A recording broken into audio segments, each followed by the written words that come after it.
Good evening, everyone, and welcome to Palmer Field here in Middletown, Connecticut. The Class M Baseball Championship game between the Plainville Blue Devils, 17-7, and the Haddam-Killingworth Cougars coming in at 18-6. Don Boyle and my buddy Steve Riley alongside of the call of this one, and we're looking forward to it, Steve. It's a beautiful night. The weather has cooperated, a nice crowd on hand. Yeah, really big crowd here, Don, as the people still continuing to file in, and I imagine they will continue to file in even after this game begins. And two storied programs here tonight. Plainville seems like we see them there almost every other year they're in this championship game. And Haddam-Killingworth with a program that's been in the state tournament every year since its existence. 3 times in the state finals, but hasn't won it yet. Well, hopefully they can pull one off this season. Oh, I'm not rooting for Haddam-Killingworth, nor am I rooting for Plainville. I'm going to say stay neutral on this one. Wesley Noon going through his warm-ups out on the mound right now for the Haddam-Killingworth Cougars, and he's a right-hander. You talked about some of his statistical information during the pregame comments. We can go over those again, but first let's run down the batting order for Plainville as they will step up to the plate here in the top of inning number 1. Well, leading off is the second baseman, Shane Puglisi. Batting second is Tom Dinda. He'll play third base. The pitcher, Matt Thomas, bats third. The catcher, Big Chris Kuja, bats fourth. Mark DeMartinez, the designated hitter, he'll bat fifth for his brother, Dean DeMartinez, who'll play right field. Batting sixth is Tyler Favreau, the first baseman. Nick Mosher follows him. He'll play in left field. Eric Parati, the shortstop, bats eighth. And Tony Lapizzo, the center fielder, bats ninth. So there you go, the starting lineup for Plainville, the Blue Devils here tonight. We'll run down the batting order for Haddam-Killingworth in the bottom half of inning number 1. Setting the defense for Haddam-Killingworth, the Cougars here today. Behind the plate will be Ben Kovac. Matt Furman will be down at first base, and you have Brian Mosky at second. The shortstop is Nicholas Lindell, and Joe Silva plays third base today. In left field is Aiden Grillish. The center fielder is Andrew Mead, and Griffin Bremer in right field defensively for this Haddam-Killingworth team. So both teams wearing blue. That will confuse me. It always does. The difference is the red numerals on the back of Plainville, and the game's first pitch to Puglisi. And we're underway with a strike call. So just underway, Class M Championship, high school baseball with the outfield playing just about straight away. Moving into the windup and the pitch, and that ball's going to be sprayed foul down the right field line. Well, not much wind to speak of here, Steve. No, not really. It's the American flag out in center field is not really blowing with the wind. Shane Puglisi, the leadoff hitter there, as we said before, is a sophomore, batting .338.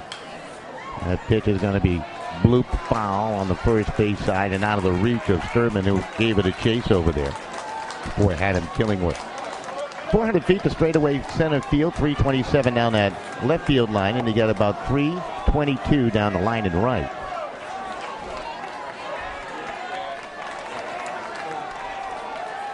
Into the windup. Pitch by Noon, and that curveball missed outside. Looks like he's got a variety of pitches. He's showing them off early. Yeah, he's showing them early to this leadoff hitter. There's curveball, fastball, curveball again. So he's really trying to mix it up here to get this first batter out. Puglisi swinging from the right side. Here comes a 1-2 pitch fastball, fouled off again first base side. Spectacular crowd here. Plainville only about 15-20 minutes away from Palmer Field here in Middletown. Likewise to Haddam-Killingworth. Matter of fact, they might be even a little bit closer. Yeah, they're just right over that Portland Bridge over there and then down the road a bit. Moving into the windup in the pitch, curveball hit down to the shortstop, scooped up by Landell to throw across the diamond. He got it there in plenty of time, and he got one down. So from the pitcher's perspective, he can sigh a little bit of relief because getting that first out is so key. Yeah, they always call it half the inning, and as some people call it, and you have now the top of the, you always want to get that first guy down. Tommy Dinda will step up to the plate now for Plainville. We'll talk about the road for these two teams getting here today. It certainly has been interesting. Talk about Noon and what he has done out on the mound. He has been spectacular. 4-3 record, I believe, coming in, which is not all that great for the ERA, but you don't know how things go each and every game. Baseball's such a strange game. Big curveball in there for the strike. Well, it's all about the team that plays the best, not necessarily the best team. That's right. Or the best stats, right? Right. Wesley Noon into the windup. Pitch to Dinda. Check swing foul to the backstop. Lights are on here at Palmer Field. Not much wind. The flag hardly wiggling in left center field. 380 to the alleys, both left and right, here at historic Palmer Field in Middletown, Connecticut. And in the windup in the pitch in on the hand for a ball. Count goes to 1 ball and 2 strikes. Dinda batting .354 on the season. .391 on base percentage.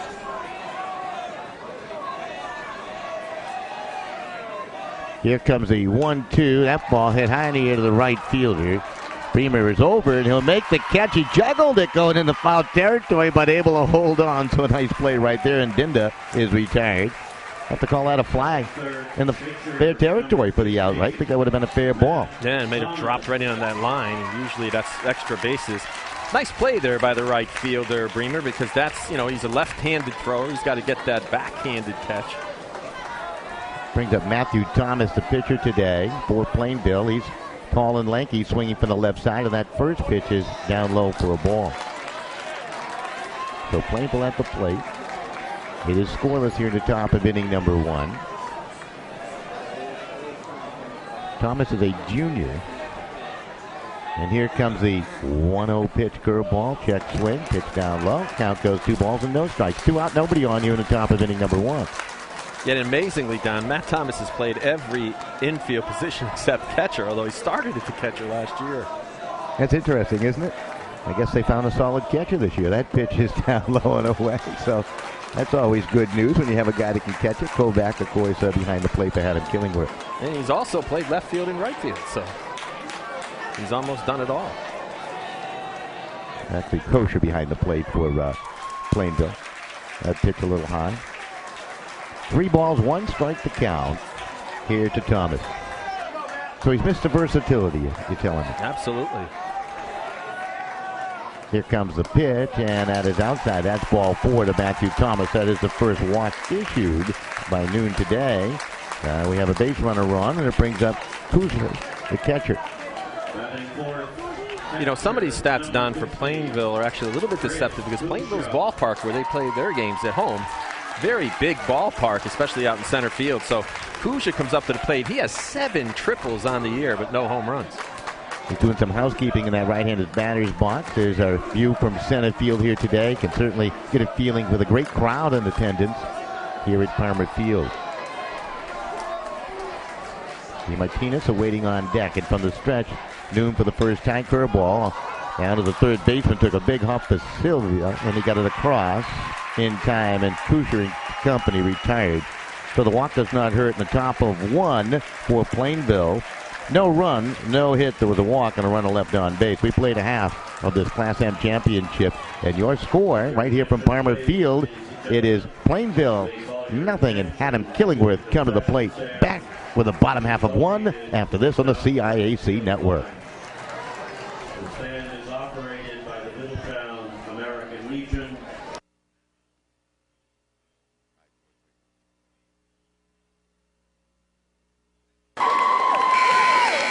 This may sound like a typical high school basketball game being played on a Friday night in Connecticut. In fact, it's a crash course in cooperation and teamwork. It's a test of dedication, determination, and drive. It's character development in action. If you think high school sports are only about competition, think about this. High school sports can play a critical role in a student's overall education. In fact, studies show that students who participate in school sports are more likely to enjoy greater levels of achievement in their academic lives. At the same time, playing sports helps teach lessons not covered in the classroom. Lessons like tolerance, respect for the rules, and the importance of supporting your community. High school sports, a winning part of a complete education. This message presented by the Connecticut Interscholastic Athletic Conference and the Connecticut Association of Athletic Directors.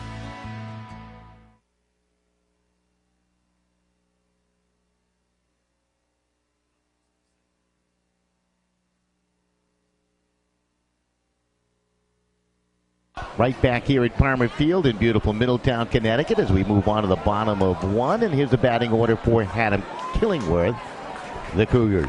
Leading off is the second baseman, Brian Moski. And he's followed by Wes Noon, the pitcher. Batting third is Dan Kovac. And the cleanup position is Matt Sturman. He'll be at first base. In right field, batting fifth is Griffin Bremer. And in batting sixth is Andrew Mead. He'll play center field. The DH, Jake DeCarly, follows him. He'll bat for Aiden Grealish, the left fielder. Joe Sylvia bats eighth. He'll play third base. And the ninth batter is the shortstop, Nick Landell. So stepping up to the plate is Moski, the second baseman, as we take a look at Matthew Thomas, the right-hander out in the mound. For Plainville, scoreless here in the bottom of inning number 1. In a moment, we'll set that defense for you. Right now, the outfield playing straight away. And here comes the first pitch of the ball game by Thomas, the fastball, over for the strike. Chris Kosher is behind the plate, catching the balls and strikes. Tyler Favreau down at first base, and Shane Puglisi at second base. Eric Parati, the shortstop today, and Thomas Dinda at third, as that ball is hit high in the air to the center fielder. Coming over is Loprizo, and he'll make the catch for the out. So Moski is retired on a fly ball out the center, and you have one down. Mosher in left field, and DeMartinez in right field defensively for Plainville, as we are here in the bottom of 1, and it's the pitcher Wesley Noon stepping up to the plate. He swings from the right side. You mentioned his batting average over 300, Steve. Yep. 347. That pitch is in for the strike call. On base percentage of .516. You know, some sports you go through that feeling out process, maybe in basketball, maybe in hockey, as that pitch over the top will skip all the way to the backstop. But in baseball, there's really no feeling out process. I mean, you get right into the swing of things early on. Oh, absolutely. Both these pitchers, Don, are my kind of pitchers, working from the right side of the rubber when they're right-handers.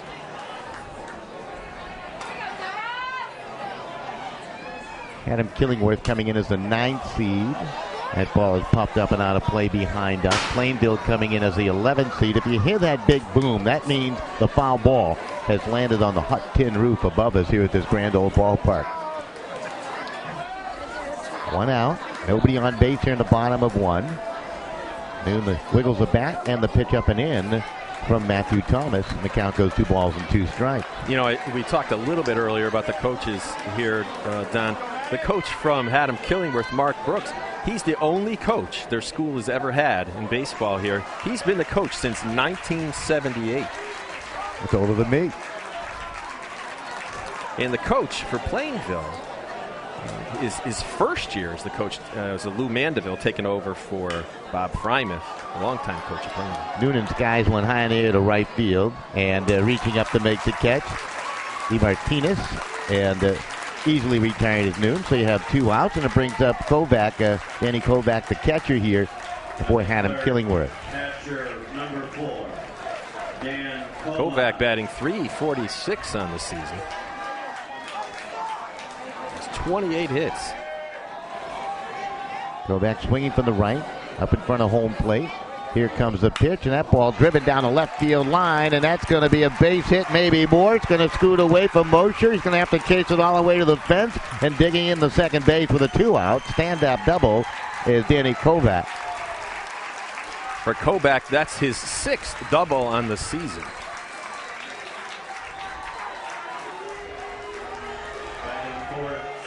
First baseman number 17.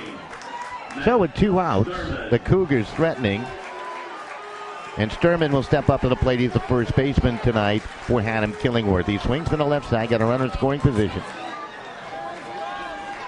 And Sturman bats .329 on the year, 10 RBIs. Pitch way outside.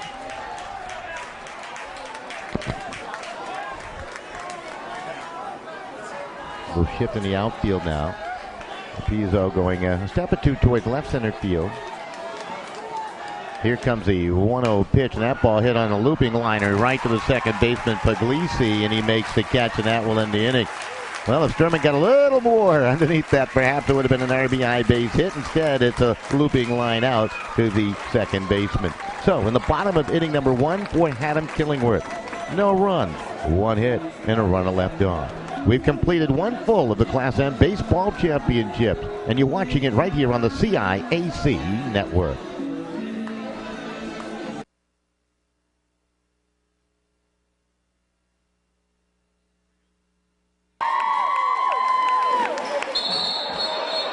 Everybody knows that high school sports generate suspense, excitement, and drama.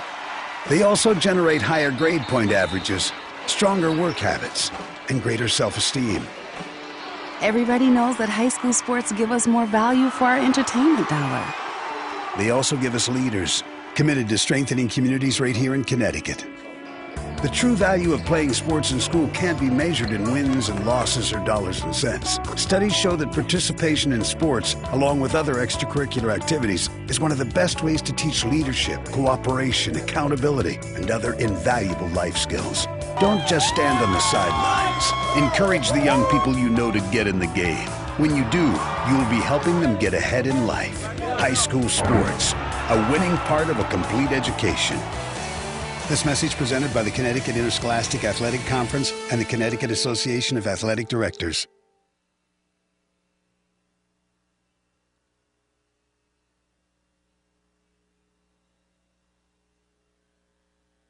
Welcome right back here to Parliament Field as we move on to the top of inning number 2. And Dean DeMartinez, the designated hitter, hitting for his brother Mark, as the number 5 hitter in this lineup of Plainville. Favreau and then Mosher scheduled to follow. So DeMartinez swinging from the left side. They put a big shift on with Meade, a couple steps towards right center field, the center fielder here tonight for Haddam-Killingworth, and that pitch is a check swing foul to the backstop. And Mark DeMartinez bats .317 on the year. I wonder if his brother bats lefty as well. That's a question only his brother can answer. That's if he gets up to the plate. Here comes the 0-1 pitch curveball. Big swing and a miss right there by DeMartinez. Good look at Noon out in the mound, the right-hander. He's into the windup. And here comes the 0-2, and it's the pitch that slashed to the backstop again. The count remains 0-2. For Haddam-Killingworth, they started the tournament in grand fashion with a 7-0 win over Wolcott. Then they beat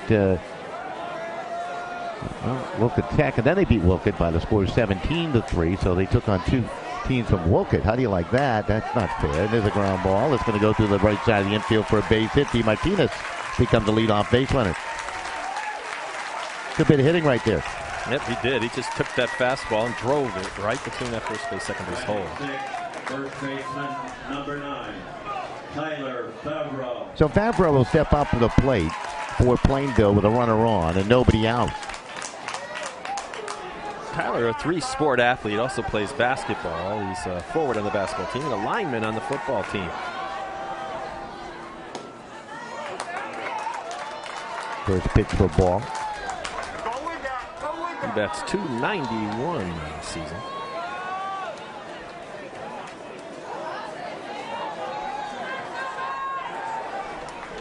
Throw over to the bag at first and back over there, DeMartinez. Be interesting to see how the coaching staff will approach this. Mandeville, of course, of Plainville right now, the leadoff runner on base for the first time of the ball game. And how aggressive will they be as that pitch goes for ball 2? Well, you got that big hole over there between first base and second base. Sometimes you got that left-handed batter up. You're just hoping that he could rip it into right field to put runners at first and third. Noon looking at the runner at first. They work from the stretch. Here comes the pitch, and that ball's going to be at high air. Shallow left field. Creeping on in is Grealish, and he'll put it away for the out. So Favreau is retired on a shallow fly ball out the left field. We'll get one down and one on for Mosher. Nicholas Mosher, the left fielder today for Plainville. The Blue Devils. Left fielder, number 12. Haddam-Killingworth also beat Bonfil 3-1. And then they beat St. Joe's in the semifinals to get here for Plainville. It's been an interesting route, of course, as they make their way through this tournament here to the championship game. And that pitch is in for the strike to Mosher.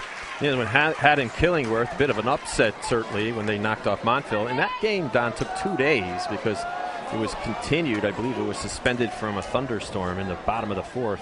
Here comes the 0-1 check swing. They claim he went around. Mosher really fooled at that off-speed pitch right there, and the count goes 0-2. So Noon's starting to show that he's pretty crafty, the right-hander out there in the mound for Haddam-Killingworth. Plainville started the tournament with a win over Wyndham Tech 17-2, so they put up some runs. And they down Norwich Tech 5-1, Goodwin Tech 10-0, And in the semifinals, they pounded Weston 11-4 to make their way here to this championship game. Pitch up high, check swing. Did he go around? They appeal, and they say no, he did not. So Mosher lives the swing again with a count 1 ball and 2 strikes, 1 out, 1 on. Well, you got 4 umpires here tonight, Don, and not to forget who they are. It's Paul Proto behind the plate, Ray Fostich at first, Jim O'Neill at second, and third base is Vinny Procaccini. Curveball hit down the left field line. That's going to be a fair ball. Takes a funny little cue roll into foul territory and trying to stretch it to third base, and they say safe there at third base. D. Martinez, interesting decision as they sent him to throw a little high, and Silva tried to put the tag on the runner after the throw by Grealish, and he slid underneath him. Maybe he dropped the ball too, because that was very close. It was very close, Don, and it was a good slide that time by D. Martinez. Actually, by the time he got to the bag, it's like you could see that the third baseman over there, Silva, lost his balance. So Parati will step up to the plate. Parati up in a big spot here. He's the number 8 hitter in the lineup for Plainville. We just mentioned they can put up some runs. They're threatening now with runners at second and third and just 1 out. The pitch, and that's going to be fouled off the mask of the plate umpire. Knocked his mask right off. Pizzo on deck. Haddam-Killingworth playing the shortstop and second baseman back, so a ground ball will score a run. Pizzo, the number 9 hitter in this lineup for Plainville.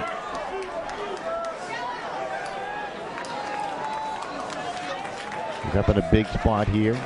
This is Parati, the senior shortstop, was injured for most of the year, Don. He came back to play in about the 33 or 4 games left in the season, then played all the tournament games. There's a ball looped in the right field. Base hit by Parati, and a run will score. Now you got him on the corners. So how's that? Eric Parati coming up to the plate and comes up with an RBI looping hit to right field, and that scores D. Martinez to make the score 1-0. Just a bloop out there to right field. It's kind of that BB Core bat type of single that you'll see. But Parati, as said, Don, he actually broke his collarbone early in the preseason diving for a ball and actually had some surgery done on it. Spent most of the year out.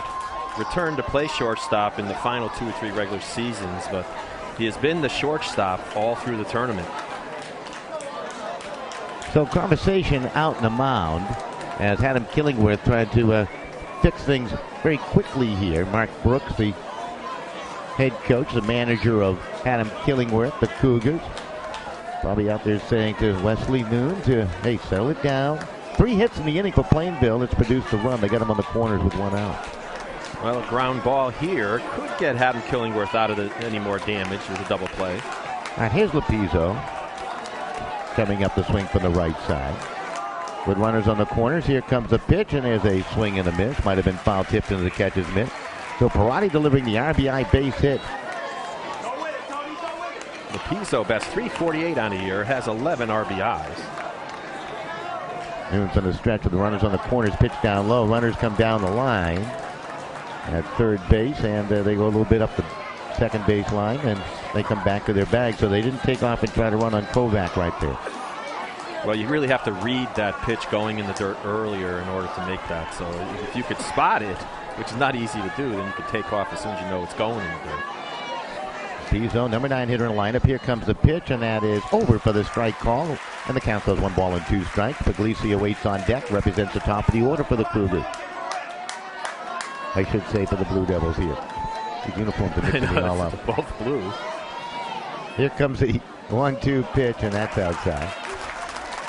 Now, I don't know if they have, away jersey tops that are different colors, but and if they do, someone's got to coordinate it where they wear contrasting colors. If it's possible. If it's the only uniform they have, I can completely understand. Here comes the 2-2 pitch, and there's one that was in on the hand, fouled off. Using BB Core bats, this year, not aluminum bats in high school baseball here in the state of Connecticut, and that certainly has changed the game a little bit, Steve. Well, it has. It's made a lot less home runs, that's for sure. And it also deadened it a little bit as the ball goes back to the mound. We've only had 2. When I was coaching Seymour this year, we only had 2 balls that were hit directly back to the mound. Ground ball hit slowly down to the second baseman. Charge the tag, the throw to first, and they get the double play. They say no, safe at first. Lapizzo, that's a big decision there and a close play as a run will score. Mosher able to cross home plate to make it 2-0. So out is Parati, 4 unassisted for the inning's second out. Pizzo fielder's choice RBI. Well, I think that time Don Brian Mosky, the freshman second baseman of HK, that was probably the only play he had, was to try to tag that runner to get to. Because the ball was hit very, very slowly. So it's one of those you wish it was hit harder, you could have turned to, but it wasn't, so you got to take what you can get. So you got the 2 up on the board here in the top at 2 for Plainville, and Puglisi stepping up. Throw over to the bag at first, runner back in plenty of time. I'll tell you one thing, Pizzo looks like he can go. He looks like he can run. He certainly looks quick. See if we can find out how many stolen bases might get. They don't have any stolen base statistics here on the chart. Let us throw over to the bag at first. They nearly got him. He had to dive on back to the bag. Well, Puglisi 0 for 1, grounded out to the shortstop his first time. 2-0 Plainville leading here in the top of 2. The Class M state championship game, and the pitch is going to be hit high in the air. It's going to be pumped up to the outfield grass, and coming on, that looked like trouble, and Grealish dropped the ball. There was some miscommunication by Landell and Grealish, and Grealish nearly stepped over Landell, then he dropped it. Yeah, that time you could see the shortstop Landell backing up, backpedaling, which you don't really like to see an infielder do. It didn't look like he was camped. Left fielder must have called him off, but when you're that close to each other, a lot of times you worry more about a collision than you do about catching it. So the error will be on the left fielder, Grealish. Now you got runners at first and third with 2 down, and into the plate. He hit a fly ball out to right field his first time. Got that open stance on the right side. Here comes the pitch, and that's going to be popped up behind us. Big lead over there first by Puglisi. You got to expect him to run. He's the leadoff batter for Planeville. Outfield just about straight away. Noon to work from the stretch. The pitch to the plate, and again that fisted foul to the backstop. Count goes 0-2. He'd like a strikeout right here to get out of this inning. Well, you certainly want to limit the damage to 2. It's a long ball game. It's only the the top of the second. Got a long way to go. Here comes the pitch to Dinda up high. They send the runner from first to second. The throw down, and sliding in safely with a stolen base is Puglisi. Kovac tried to get him. Not a bad throw, rather close play. Mosky tried to put the tag on it. Well, there's the play down where the ball was a low throw, so the runner at third was actually held up. He thought it might have been cut off by the pitcher. So it was a good throw that time by the catcher. Here comes the 1-2 curveball, and that's fouled back. Yeah, that was a pretty good throw. That was a close play. Absolutely. So usually when the ball gets by the pitcher, you see the runner on third take off, especially with 2 outs.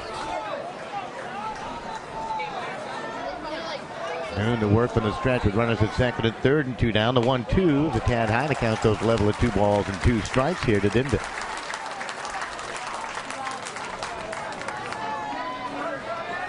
The crowd now down, filling in, and even in the right field stands way down the line. There's still some spotted people in right center. Curveball just missed. Count goes full 3-2. In the inning, 2 runs a home. Runners at second and third. There's been a total of 3 hits and an error. Outfield playing straight away.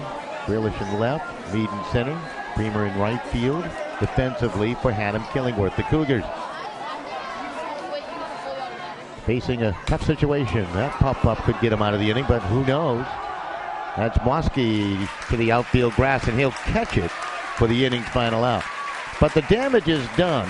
They score 2 runs on 3 hits. There was an error and a couple of runners left on base. We played 1.5 of this Class M championship game, and it's Plainville on top of Haddam-Killingworth by the score of 2-0. We'll be back right here on the CIAC Network. Your attention, please, ladies and gentlemen. CBS Max Prep is the proud sponsor and official. It may not require a textbook, but it's filled with valuable lessons. It may not take place in a classroom, but it's an ideal environment for learning. It may not involve a diploma, but it can help prepare Connecticut's young people for life. It's high school sports. High school sports can play a critical role in a student's overall education. In fact, studies show that students that participate in high school sports are more likely to enjoy greater levels of achievement in their academic lives. If you think high school sports are only about competition, think again. Better yet, think about attending a high school sporting event in your community. You'll be amazed by what you see. High school sports, a winning part of a complete education. This message presented by the Connecticut Interscholastic Athletic Conference and the Connecticut Association of Athletic Directors. I'd miss this, though. Batting fifth, right fielder, number 9, Griffin Bremer. All right, welcome right back here to Palmer Field. Jim Bransfield is pronouncing Griffin Bremer as Griffin Bremer, so we'll go with that because Jim has been doing this for a long, long time. So we'll go with Griffin Bremer playing right field. Count goes 0-1. I think for Massachusetts it could be Bremer. Bremer batting .278 on the year, .444 on base percentage. That ball hit the roof, right in the helmet. Yeah, it did. First hit batter of the ball game, and Bremer will go down to the bag at first. It brings up Andrew Mead. So Haddam-Killingworth trailing 2-0. They get a leadoff runner on here. It's a coach's nightmare, Don. You know, you just scored 2 runs, you're getting on top of the game, and then you hit the leadoff batter of the next inning. Haddam-Killingworth, state finalists in 81, 82, and 1986 are at the plate. As you mentioned, it's been a struggle trying to win one of these championship games for Haddam-Killingworth. You know, I really like Coach Mark Brooks. I met him last year when we were playing up there for Seymour against Haddam-Killingworth. He actually built the dugouts, the press box, the concession stand, and he did it with controlled it himself. Did a lot of work up there for his program. That's terrific. When you're dedicated like that, eventually everything good is going to happen for you. Yeah, I'm sure he had help, but I mean, just to think of the fact that he did all of that construction, for his team. That pitch down low to Andrew Mead. Mead, the center fielder today for the Cougars.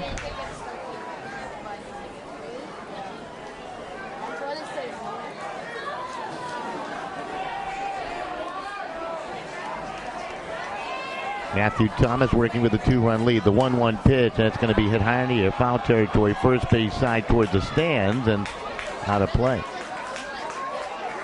You know, this historic ballpark here at Palmer Field has been host to American Legion National Championships, New England Regional Championships. Matter of fact, American Legion will have their regionals come right back here, Northeast Regional, in 13 and 14, 2013 and 14, which is great news. Right now being competed up in Old Orchard. And, of course, it's been home to many, many state championship games. Just a beautiful place.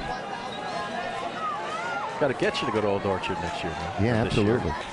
Here comes the 1-2, and that ball popped out.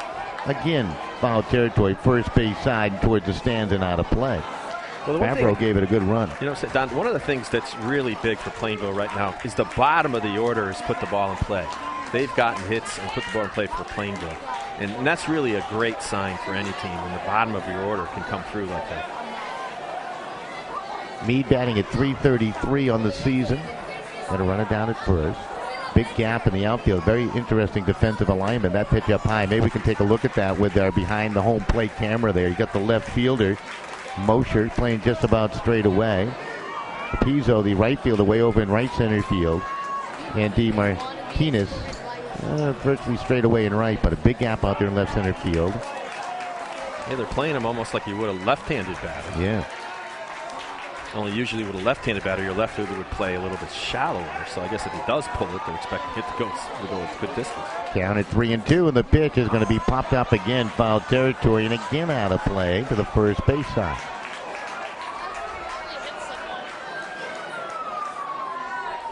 Beautiful weather here tonight. A lot of folks in the short sleeve jerseys, which is nice to see. Nobody has an umbrella out. That's big news, too. There was a scheduled, perhaps, thunderstorm to roll through the area. I mean scheduled because usually the weathermen are right on it like a clock.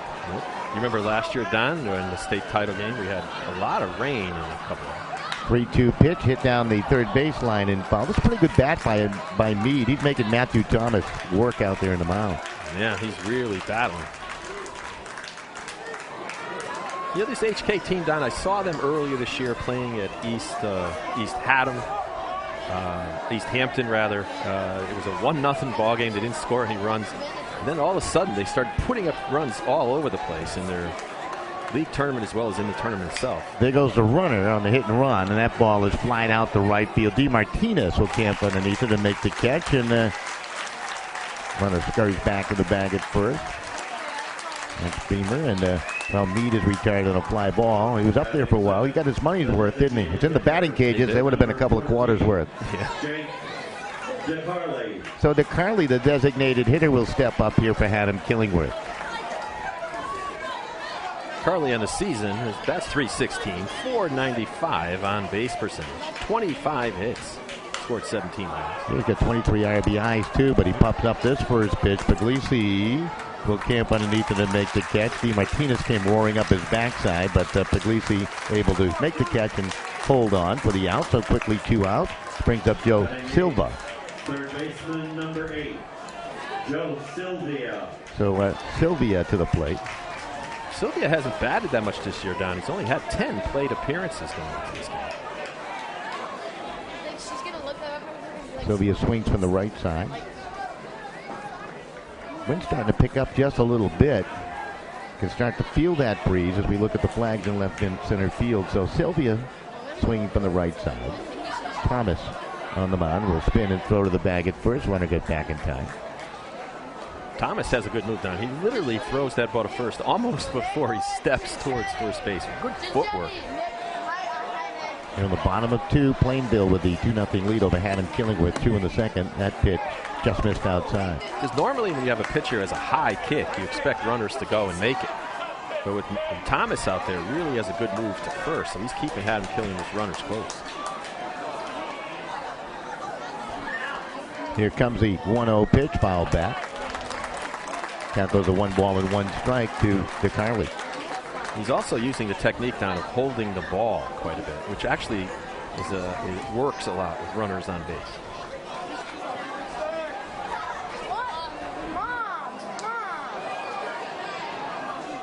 Here comes the Thomas 1-1. Ground ball hit down to the shortstop. Parati will field it onto the bag at second for the out. That will end the inning on the 4th out.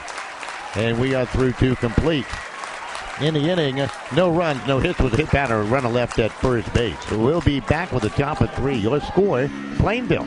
It's leading Haddam-Killingworth by the score of 2-0. Back with more after this.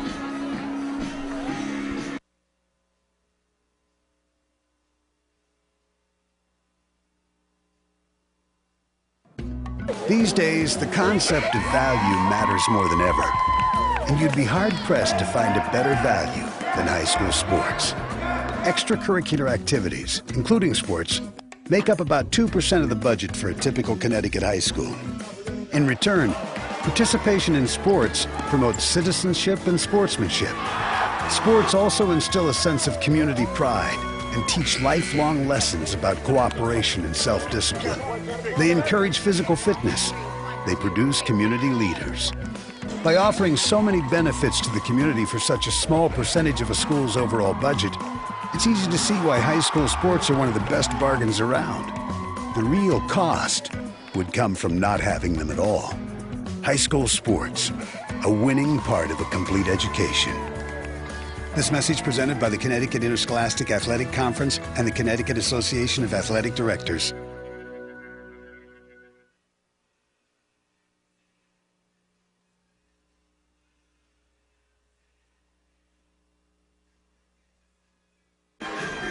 Well, the fans certainly getting into it here as they play YMCA, and that certainly brings the fans to their feet here at Farmer Field. As we move on to the top of inning number 3, Plainville coming back to the plate. They scored twice in the second. DeMartinez with a leadoff single. He eventually scored. Mosher single. He eventually scored. And there's a quick out as swinging at the first pitch with Matthew Thomas. Couldn't even set the scene for him, and he's out. So there you go, 1 down. Brings up Kosher. Oh, yeah, Kusher coming up to the plate. Yep, Chris Kusher. So Kusha stepping in and swinging from the right side. Here comes the pitch to the plate, and that is over for the strike. So Thomas on one pitch is gone away, and now Kusha to the plate. He hit a ground ball out his first time, so he's 0 for 1. Martinez awaits on deck. Here comes the 0-1 pitch, and that's a bad low for ball. Kusha, a big senior tri-captain, and the coach of Plainville has called him one of the finest blocking catchers in Plainville High School history. Here comes the 1-1, and that's going to be popped up and fouled out. And they've had a lot of good ones through the years. To give him that compliment, especially since, the current Plainville coach, Lou Mandeville, has also been an assistant for 20 years at Plainville before getting the head job. Moon looking in for that side, and now the pitch, ground ball, fisted to the third baseman. Sylvia will throw it across the diamond and got it there in time. They get 2 down, 5-3 if you score at home. It brings up Dean DeMartinez, the designated hitter, who singled. Mark DeMartinez. That's Dean DeMartinez stepping up to the plate, the designated hitter. Had that single, run scored back in the first.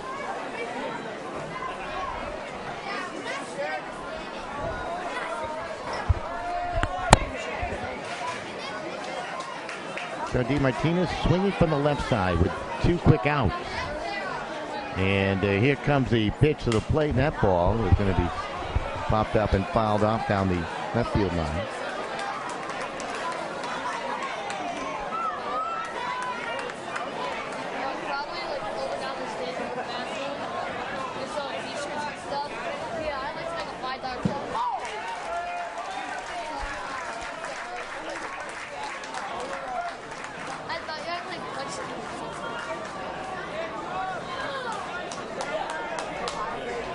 Just checking over the scorecard to just confirm which DeMartinez is up at the plate. We're going off what's on the roster. Number 10, DeMartinez is at the plate. Here comes the pitch high and outside.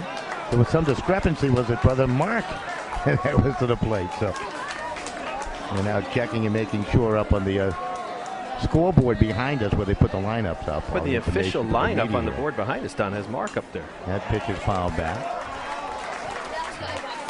And that comes right. They usually get that scorecard from the coach. So yeah, but sometimes something off. Yeah, especially when you got two with the same last name. Mark is listed wearing number 11. Dean number 10. Yeah. That pitch to Dean is going to be fouled off. We could just go with DeMartinez and be safe. I believe they are twins. They're both juniors. They get 2 down and nobody on here in the top of inning number 3. 2-0. Plainville leading. They scored twice in the second inning. DeMartinez reached base after an out. Mosher with a base hit. RBI hit by Parati. Another run scored on the fielder's choice. And there's a little bloop hit down the left field line by DeMartinez, taking it the opposite way. That's a 2-out base hit.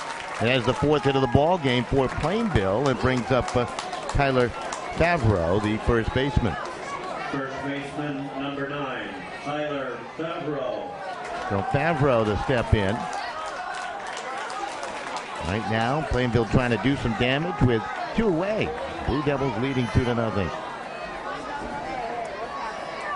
Favreau wiggles the bat a bit. Another left-handed hitter, and that pitch by Noon is in for the strike. Count goes 0-1. Yeah, Favreau is also a relief pitcher, and he closes games as well. And he plays forward on the boys' basketball team, and a lineman on the football team. .291 batting average, swing and a miss. And count goes 0-2. Has 12 RBIs in the season. A lot of M schools, Don, have multiple sport athletes. Here comes the pitch, and that's going to be fouled out. And I'm going to settle things right now. that was probably Mark batting, because as you look at the statistical information that was given to us online, so someone flip-flopped the numbers. Yeah, because I was looking at the official score sheet, and it had Mark as being up there. So. So Dean number 11, Mark number 10, so there you go. And Mark has a lot of RBIs, so that kind of tipped it off too. So we'll straighten that out. I want to thank the coaches publicly that did send us all the information concerning their team so we can kind of highlight the players. I believe they're screaming balk down below. They did not call it. Yeah. Count 0-2 to Favreau. Going to run it down at first base. That is Marky Martinez, and that's a strike 3. So there you go. Favreau goes down. He strikes out. That will end the inning. So no runs, 1 hit, 1 runner left on in the top of 3 for Plainville. We completed 2.5 in your score. Plainville 2 and Haddam-Killingworth. Now we'll be back with more of the Class M championship game right after these messages.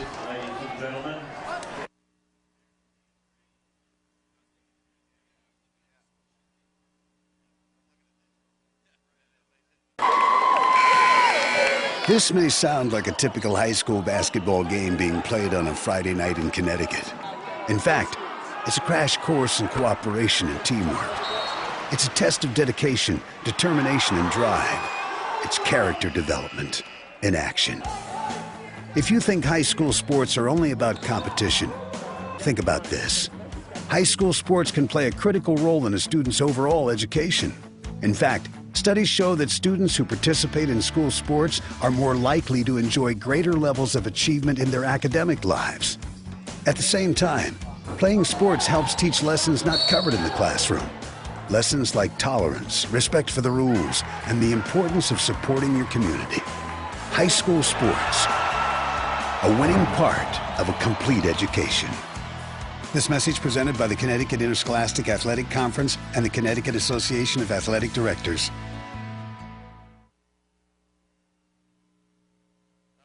Right back to Palmer Field as we move on to the bottom of 3, and the Cougars have had Haddam-Killingworth to the plate, and there's a pitch inside, and Lindell was just nailed with that pitch, so he becomes a leadoff base runner. That's a second hit batter by Matthew Thomas.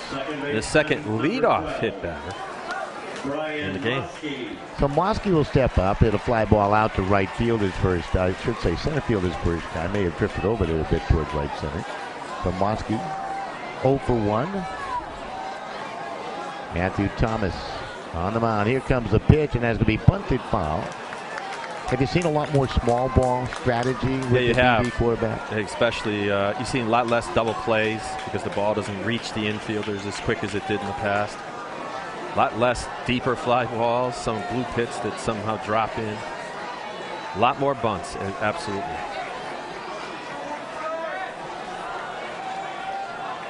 Throw over to the bag at first, runner back.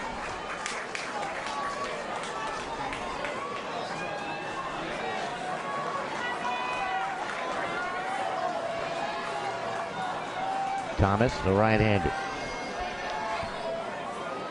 The pitch, the 0-1, and that's going to be hit high in the air, fouled off, towards the stand, and out of play. And that time, interesting, they kind of showed bunt and brought it back, Steve. Yeah, actually what they did was they showed bunt. It was almost like a fake bunt slash there.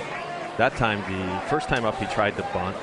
Second time now, he just swung away, and the runner went. So it was a hit and run or a bunt and run. But it certainly wasn't a bunt and run, rather. It was a hit and run.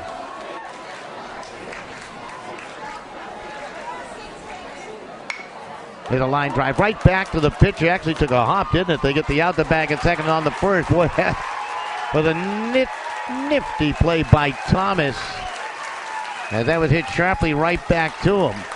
And they get the double play. So nice work by the pitcher. Don't you love it when a guy can field his position like that? Absolutely. And I'll tell you, 2 leadoff hit batters, both of them erased. That brings up Noon. Mostly Noon, fly ball out his first time. Swings from the right. Here comes the pitch. He is the pitcher today for Haddam-Killingworth. His club behind 2-0 at Plainville in the bottom of inning number 3. That pitch missed outside. Noon mostly an over-the-top pitcher. He's been working the outside corner of the plate.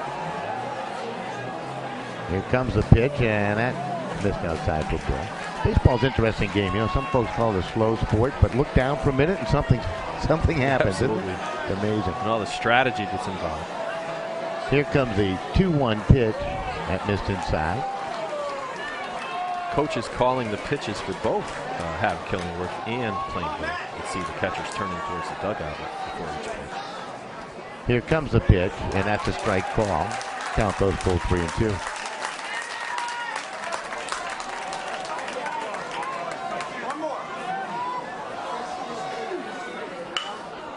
Ground ball hit up the middle. Scooped up. Parati onto the bag at first. And with the help of that nifty 1-6-3 double play and that ground ball out, it becomes a 1-2-3 inning. We're back with the top of 4. Plainville with the lead over Haddam-Killingworth. This is the Class M baseball finals.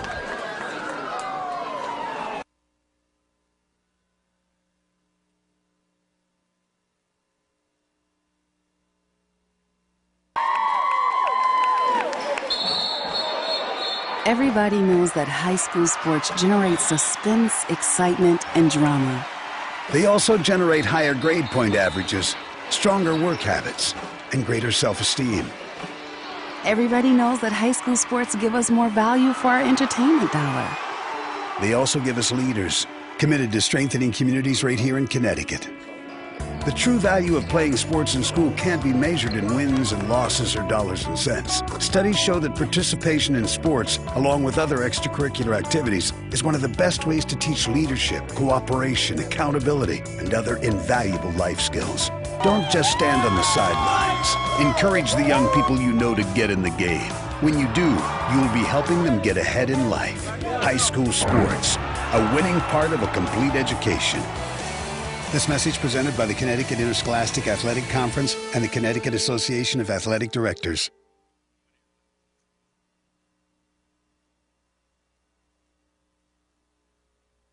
Right back here at Palmer Field as we move on to the top of the 4th inning. Don Boyle, Steve Riley alongside Plainville 2 and Haddam-Killingworth nothing as we move on to the top of the 4th. And Mosher will lead things off here.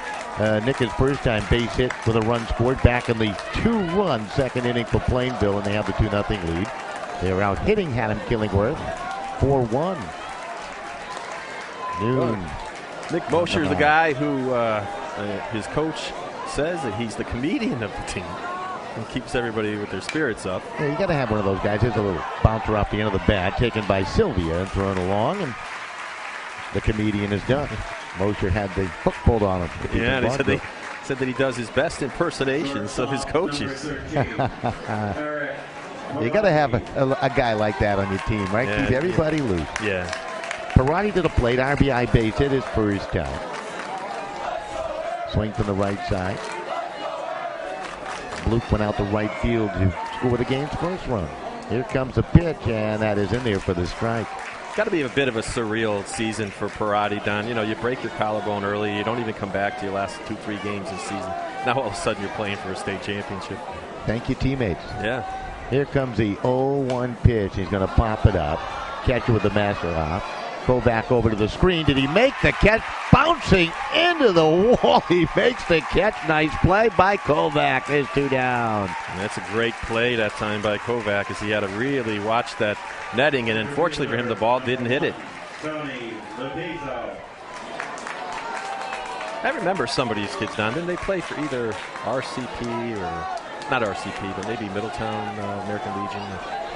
A lot of these names are familiar, especially the Plainville players as well. Lapizzo stepping up to the plate.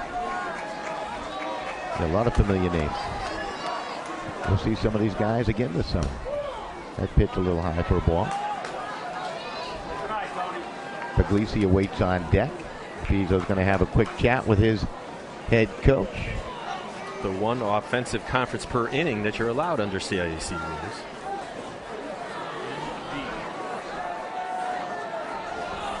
We got 1 ball, no strikes. Noon looking for 1-2-3 inning, his first of the ball game. That could help to settle things down. Then they got to get some offense going against Matthew Thomas. They only have 1 base hit. Plainville out hitting them 4-1, leading 2-0. Here comes the pitch to the plate, and that is over there for the strike call. Well, the game that I saw Haddam-Killingworth get shut out down against East Hampton, the East Hampton pitcher led off every single batter except 2 with a curveball. So maybe somebody spotted that they're, prone to curveball trouble.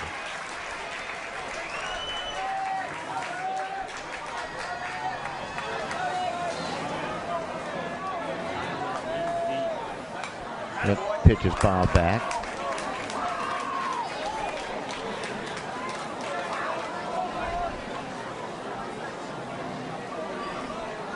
Grealish in left, Mead in center. Bremer in right field defensively. Here comes the pitch, and there's a slow roller hit down to Landell. Shortstop, he'll hurry that throw along the stretch at the bag at first by Sturman, and they got him. Lapizzo quick down the line. That was a classic baseball play right there, Steve. Yeah, bang, bang. That time the shortstop, Landell, brought it to his chest. Looked like he had a little bit of a trouble getting a firm grip on that ball, but he made a good, solid throw. Plainville goes quietly 1-2-3, but they have the 2-0 lead over Haddam-Killingworth. We'll be back with the bottom of 4 right here from Palmer Field after these messages.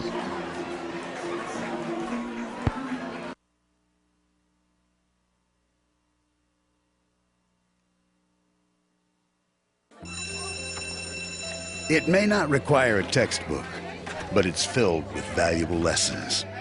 It may not take place in a classroom, but it's an ideal environment for learning. It may not involve a diploma, but it can help prepare Connecticut's young people for life.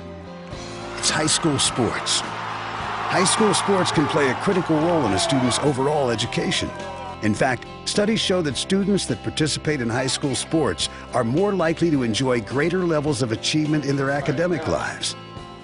If you think high school sports are only about competition, think again. Better yet, think about attending a high school sporting event in your community. You'll be amazed by what you see. High school sports, a winning part of a complete education. This message presented by the Connecticut Interscholastic Athletic Conference and the Connecticut Association of Athletic Directors.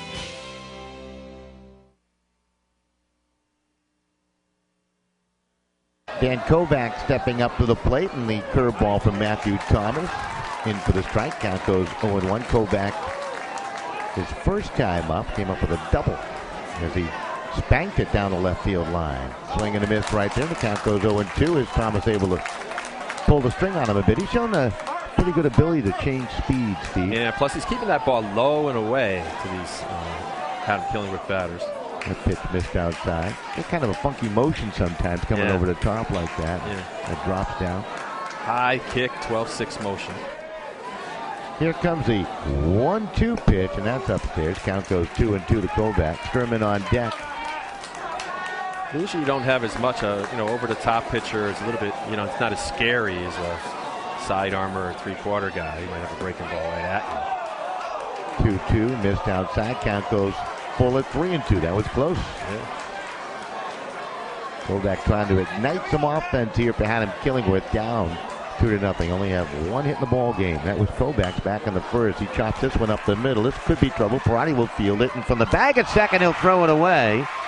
Favreau couldn't get to it and dig it into second base, but he's going to be out there as the catcher. Kusher did a nice job backing that up, and he became easy prey to Kovac down at the bag at second for the first out. Well, that's why when you run past first base, Don, you got to chop your feet and look to the right to see if that ball is thrown away. Where did it go and who's there before you turn to go left?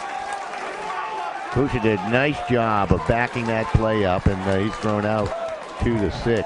First baseman number 17, Matt Sturman. So Sturman will step up to the plate with the bases empty, especially when you're losing by a couple of runs. You're valuable on the base. Yep. Here comes the pitch, ground ball hit down the third base line. Dinter couldn't get to it, and Sturman around the bag at first with a base hit. Doesn't it always happen, though, after there's a mistake in front of a guy, the next guy up gets a hit?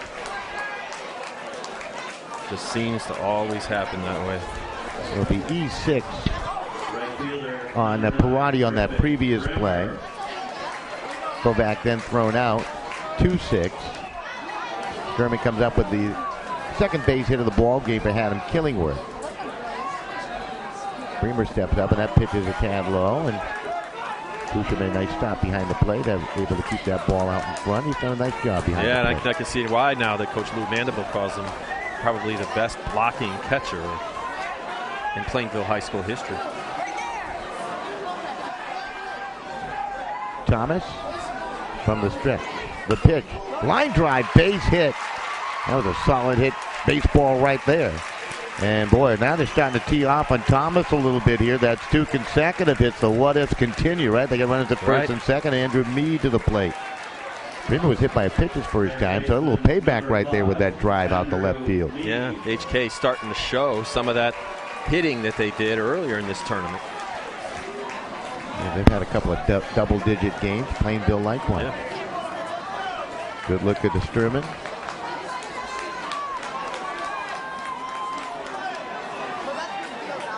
Brings up Andrew Mead. Andrew Thomas will step off the mound. Mead 0 for 1 with a fly ball out.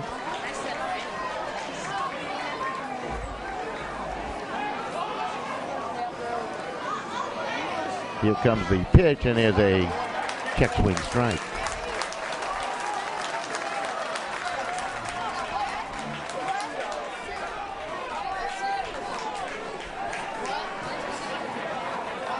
Thomas takes a look at the runner at second. Here comes the Matt Thomas pitch, and there's a swing and a miss, and the count goes 0-2.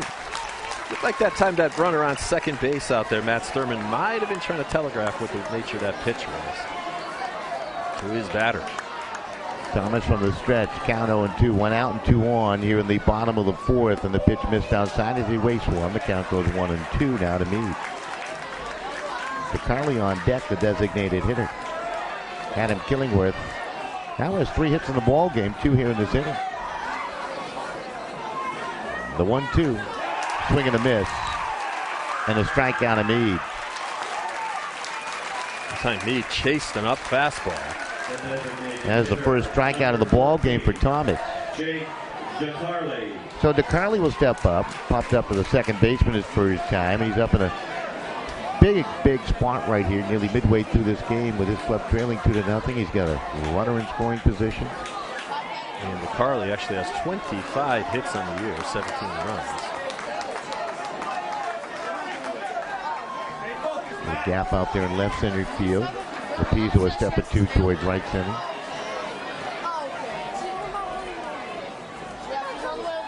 Thomas from the stretch. The pitch to the plate, swing and a miss. Foul tip into the catcher's mitt, they claim. Count goes 0-1. Sylvia on deck here for Haddam-Killingworth. And Thomas has been able to keep him off balance.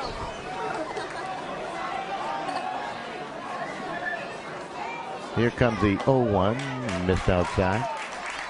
Jake DeCarly with 23 RBIs on the season. Gonna get another one here. Carly steadies the bat. Thomas checks the runner. Here comes the 1-1 pitch. That ball chopped slowly. Could be trouble. Picked up by the third baseman. Denta, the throw across. It's on time and on the money. And DeCarly is retired 5-3. Good play by Thomas Denta, the third baseman. So, Haddam-Killingworth threatened in the bottom of 4, but they come up empty. No runs, 2 hits with an error, and 2 runners left on base. We're through 4 complete, and your score, Plainville leading Haddam-Killingworth 2-0. Back with more on the CIAC Network.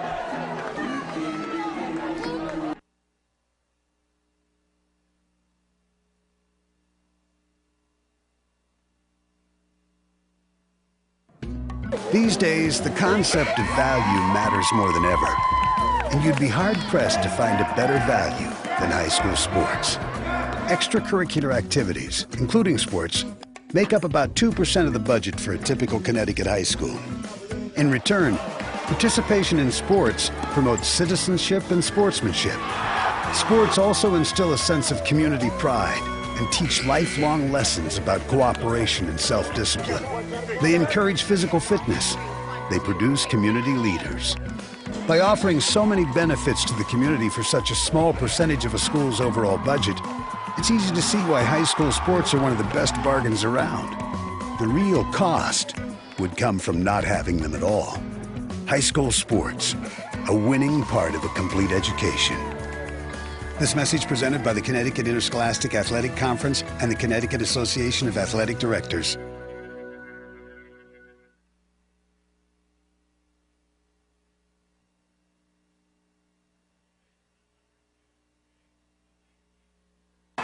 Shane Puglisi stepping up to the plate for Plainville. Plainville coming in with a 17-7 mark. Looking for the Class M championship. They have the lead into the 5th inning. 2-0 over Haddam-Killingworth. Do not let the blue colors on both teams' uniforms confuse you. Yes, they're both wearing the same color. Nearly identical colors, too. Very close, those shades of blue. The noon pitch, ground ball, hit. Past the glove of Sylvia, the third baseman picked up, and Landell's throw is high. Nice play by the first baseman, Sturman, to go up high to get that. That'll be a base hit for Puglisi. I think he had that throw beat, Steve. What do you think? Well, he did, definitely, Don. His Shane Puglisi, who also plays soccer, he can run.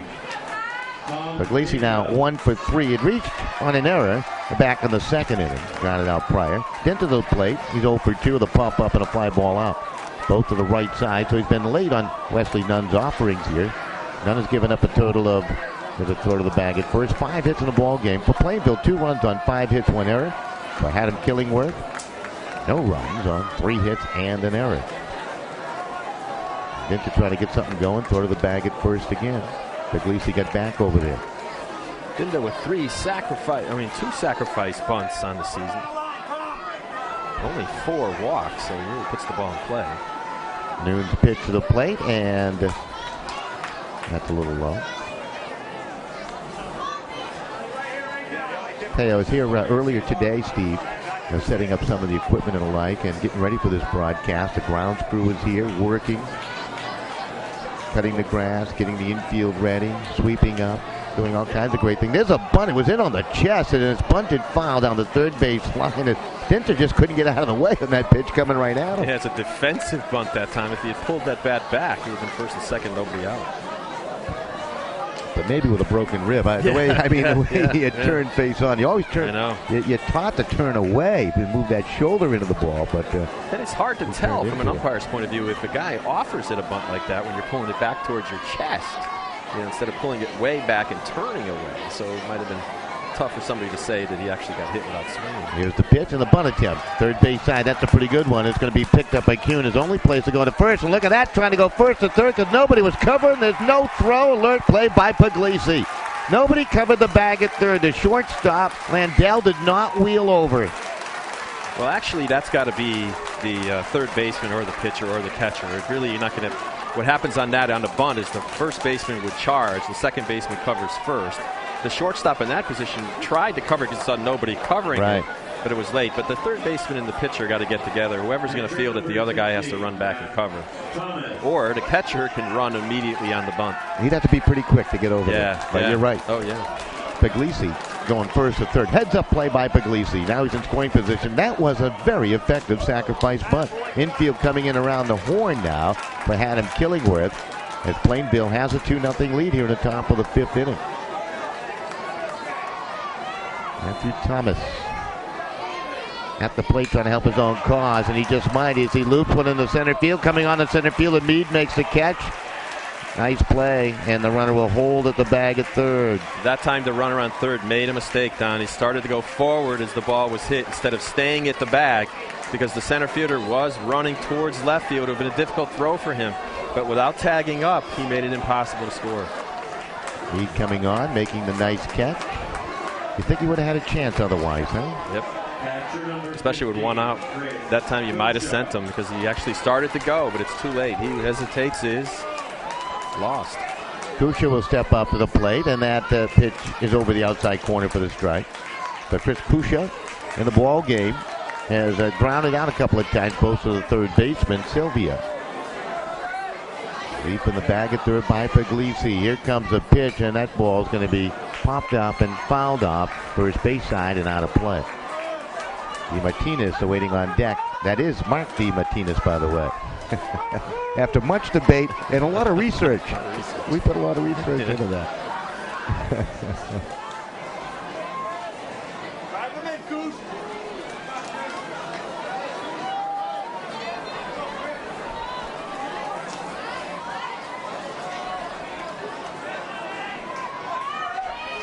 Leap in the bag at third by Puglisi.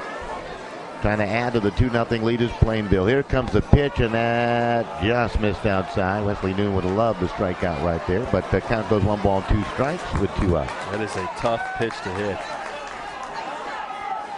See if Kuja can come through here for Plainville. The pitch for Kuja, and there's a ground ball hit the third. Sylvia picks it up and throws across the diamond in plenty of time. Mr. Kuja likes to hit it down to third base, doesn't he? 0 for 3, hitting them all to third. That's going to do it. They strand the runner at the bag at third. So in the top of 5 for Plainville, no runs. They had a base hit. They strand a runner at third. We're back with the bottom half. Plainville, we take a look at them. They have the lead, 2-0 over Haddam-Killingworth. Back with more right here on the CIAC network.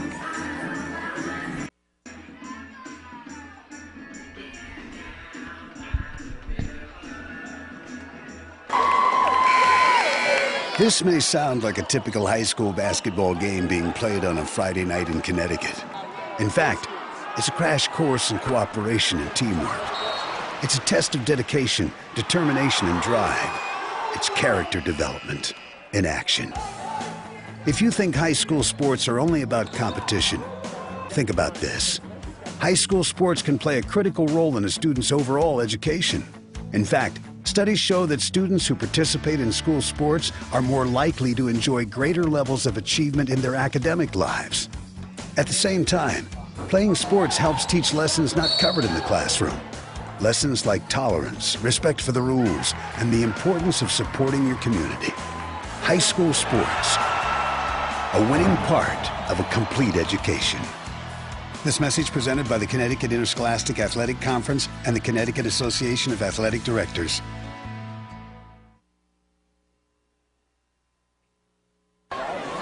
Back here at Farmer Field as we move on to the bottom of inning number 5. And, well, there's no clock in baseball, but the outs are starting to tick away a little bit here for the Cougars of Haddam-Killingworth, trailing Plainville by the score of 2-0 as Matt Thomas has done a nice job out there on the mound. And leading things off is Sylvia bunts it. It's going to be botched there by Denta.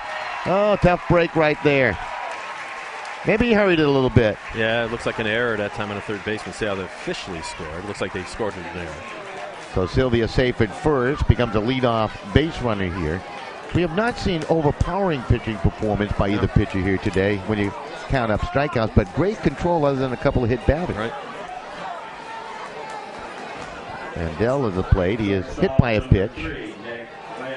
That was back in the third. Was Mandel hit by that pitch? That was a put a leadoff runner on for the Cougars to throw over the bag at first. A lot of distance down at right field foul area, Don. If that pitcher throws that ball away, it could roll forever.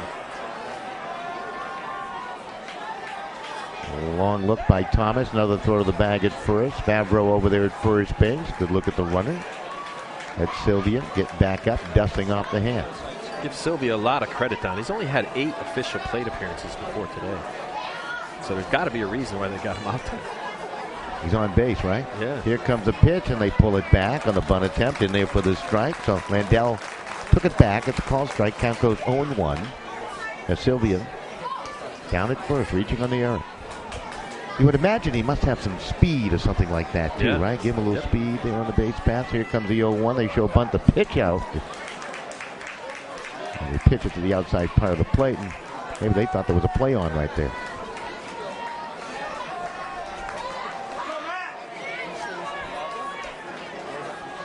Thomas peeks at the runner at first. Here comes a 1-1. That is bunted to the first base side. Scooped up. They get the out the bag at second. As Thomas had plenty of time. Right there, Sylvia did not get a great jump and became easy prey at the bag. And the bunt might have been a little too hard by Landell. And anyhow, they get the leadoff guy. Well, you know, the bottom line is you teach your kids, get it away from the pitcher. And if you bunt it back at the pitcher, there's always a great chance he could get the out at second. So Sylvia forced out 1-6. Landell reaching on the fielder's choice. Mosky to the plate, throw to the bag at first. Hit into a 1-6-3 double play. And he's hit a fly ball out, so Mosky is 0 for 2. Landell with only 5 stolen bases on him. Go to the bag at first. He got back. Haddam-Killingworth at the plate here in the bottom of the 5th inning. Plainville leading by the score 2-0. If you're just tuning in, they scored both their runs back in the 2nd inning of play. DeMartinez with a leadoff base hit. RBI base hit by Parati. And the other scored on a fielder's choice off the bat of Lapizzo. That's all we've had. 2 runs in the 2nd. And Mosky with a .535 on base percentage. If he gets on, He has 19 stolen bases, but he'll have a runner in front of him.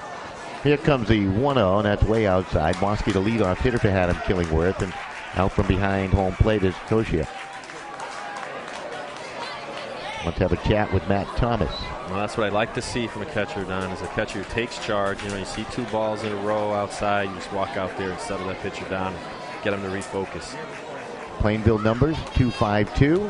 Haddam-Killingworth numbers 031.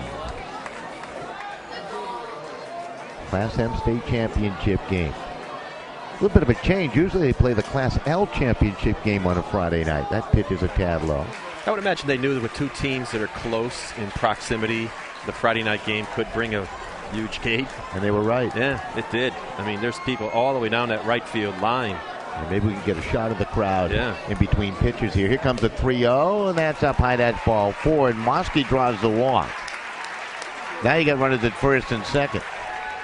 We haven't seen any Plainville activity in the bullpen so far, Dan. We've seen a lot of players go up and down the sidelines down there running to keep their legs loose, but haven't seen anybody yet to start to throw. Noon will step up to the plate trying to help his own cause. You can see the conversation out there on the mound as they try to settle down Matt Thomas.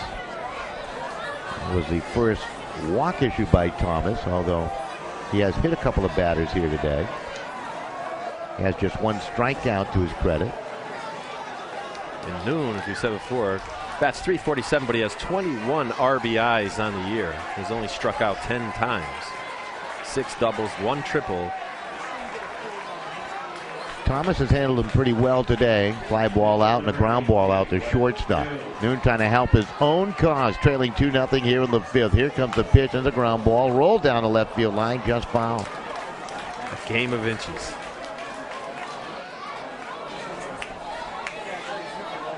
We see it so many times. Sometimes the ball will hit the bag, ricochet out, allow a base hit. Sometimes the guy will get it, step on third, and throw to first. Noon wiggles that bat a little bit. Some of the bat manufacturers, Don, have chosen to make a bat deadening device inside the bat to meet the BB standard. Others have simply made the walls of the bat thicker. Thomas, the pitch. It doesn't have to be stamped to be official, though. Stamp bat. BB stamp. Yeah. Yep. Yeah, 1 ball, 1. They should just go back to the wood. Wood. Absolutely, and they actually changed the rules this year. The umpire is not responsible. He only asks the coaches whether they're properly equipped. The coaches have to respond that they are, and that's all the umpire has to do. Interesting. Whereas last year, the umpires had to actually check every bat to make sure it met that time the BESR standard. I read somewhere where you can heat those bats up and make them feel like aluminum again. That pitch low and inside. The count goes 3 balls and a strike. Any doctored bat at all under Federation rules is an out or an ejection. Kovac on deck for Haddam-Killingworth. They're trying to get back into the ball game, trailing 2-0. Count 3 balls, 1 strike. Runners at first and second here in the bottom of the 5th. And the pitch is a high strike call. The count goes full 3-2, about letter high. Big pitch right here for Matt Thomas.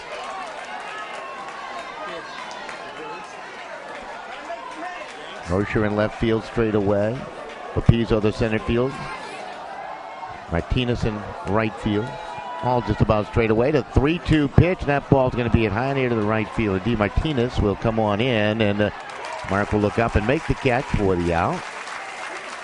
A big out there. As you're pitching to one of their better hitters, and it doesn't advance the runners. And now you got 2 down with 2 on, and Kovac to the plate. He has doubled and reached on an area, so he's had the ability to get on. He'd love to get on one more time, wouldn't he? Yeah, but he's the RBI leader of this Haddam-Killingworth team with 24. Number 3 hitter in the lineup here for Haddam-Killingworth. Blue Devils on top, 2-0 here in the bottom of the 5th inning. Wonderful crowd on hand and a splendid night weather-wise. What a night for high school baseball in the CIAC Class M Championship. Thomas will look the runner back to the bag. Landell scurrying back to that bag. Big gap in right center field out there for Kovac. Kovac's double was down the left field line, and that pitch missed outside. Really turned on it. Yeah, Thomas really trying to work the outside part of that plate. See if Kovac will bite. Here comes the 1-0 check swing. Will they appeal? No swing on the appeal. Count goes 2-0.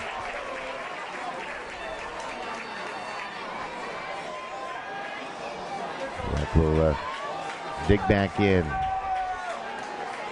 Thomas will work from the stretch. Runners leads from the bags at first and second, and the curveball hit him in the helmet.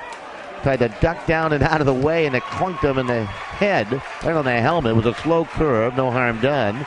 And that will load the bases with 2 out. Third hit batter by Thomas today. You know, I've seen that before, Don. The question I think the catcher, Chris Cousy, was asking the home plate umpire was it a strike? Because they looked like he ducked down, and the question is, did he get into the zone? If not, the umpire's not going to call that a curveball, especially. Very difficult to call a curveball, like you didn't try to get out of the way. I have seen it, though, in a state championship game many years ago at Yale Field, where Westbrook was playing. A batter got hit in the head with the bases loaded, and they didn't award him first base. Sturman to the plate with the bases loaded, and the fastball missed up high.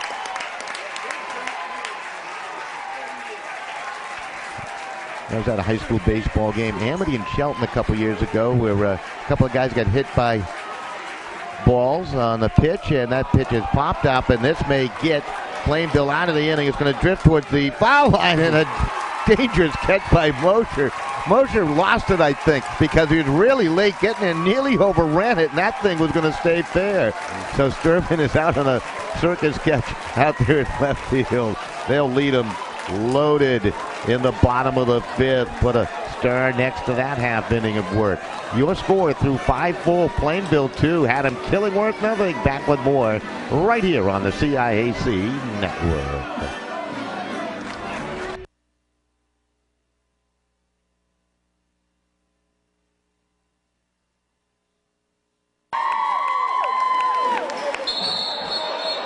Everybody knows that high school sports generate suspense, excitement, and drama. They also generate higher grade point averages, stronger work habits, and greater self-esteem. Everybody knows that high school sports give us more value for our entertainment dollar. They also give us leaders committed to strengthening communities right here in Connecticut. The true value of playing sports in school can't be measured in wins and losses or dollars and cents. Studies show that participation in sports, along with other extracurricular activities, is one of the best ways to teach leadership, cooperation, accountability, and other invaluable life skills. Don't just stand on the sidelines. Encourage the young people you know to get in the game. When you do, you'll be helping them get ahead in life. High school sports, a winning part of a complete education. This message presented by the Connecticut Interscholastic Athletic Conference and the Connecticut Association of Athletic Directors. Right back here at Palmer Field as we move on to the top of inning number 6. Don Boyle and Steve Riley alongside. Steve, an assistant coach with Seymour, also scouting for his old friends from Derby High School. Mater. Yeah. Many years ago, I coached in a state championship game here at Palmer Stadium in 1992. I remember that. The Fat Lady Never Sings, a book written by Steve Riley, all about that historic Derby High School baseball season. Pick it up on Amazon probably by now, right? Yeah. It's still out there. Great read. Read 7 pages. That pitch is in for the strike call. As a Reamer at the plate in the ball game. He's been hit by a pitch. I'm just a busy man, Steve. I can't read 200 pages all at one time. It's a great book. I have, all kidding aside, read it, and I'm going to look at it again tomorrow, so I have some tidbits of information when Derby, the Red Raiders, play for a state championship. Pitch to Reamer, and he's going to foul that off down the left field line. Mead on deck, and then DeCarly scheduled to swing. Just amazing the number of talented teams in this state, Don, who have gone down and not gotten to these finals. So it's really survive and advance. Here's a pitch that's going to be lined right and then dropped to the third baseman, Dinter. Then the throw to first because the runner had stopped running, and Reamer is out. Wow. I tell you, there's a case where you really got to run everything out. Is by starting to go towards the dugout, and then he started running back towards first. He's out. Am I on the wrong team here? That was DeMartinez. I knew it was going to happen with the Blues. I'd flip it over to the wrong side. So there you go. Sylvia dropped it, then throws out DeMartinez. So excuse me. I knew it looked odd. 5-3. Favreau to the plate. Favreau is hit a fly ball out and struck out. Slow roller. Hit down to Sylvia. Fields it and got it across. That's a little more routine right there. First line drive by DeMartinez. On that first line drive, the third baseman, he dropped it. DeMartinez didn't run, so interesting. Now Mosher to the plate. Yeah, exactly. And then it changes everything, because if he had run and made it, then you might have seen a bunt there or something else. You never know what happens. Plainville leading 2-0 here in the top of the 6th inning, and that pitch is down low for ball. I'm still surprised, though, Don. And it looks like we might have some activity now, finally in the Plainville bullpen, because, with the trouble that Matt Thomas had last inning, they haven't seemed to be able to put up any other runs on the board. That's fouled off the end of the bat. And it looks like might have number 8 down there for Plainville. That looks like Dawson. I was going to say it looks like number 5. Eyesight fails in here. Here comes the 0-2 and a swing and a miss and the strikeout of Mosher, and that becomes a quick 1-2-3 inning for Wesley Noon. So good work by Noon. Get them 1-2-3. Now we'll be back with the bottom of the 6th. I'll have the batting order right too. All that upcoming right here on the CIAC network.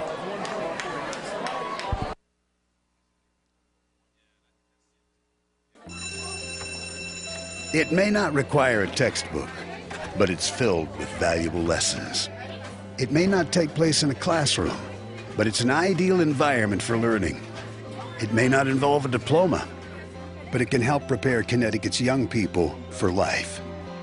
It's high school sports. High school sports can play a critical role in a student's overall education. In fact, studies show that students that participate in high school sports are more likely to enjoy greater levels of achievement in their academic lives. If you think high school sports are only about competition, think again. Better yet, think about attending a high school sporting event in your community. You'll be amazed by what you see. High school sports, a winning part of a complete education. This message presented by the Connecticut Interscholastic Athletic Conference and the Connecticut Association of Athletic Directors.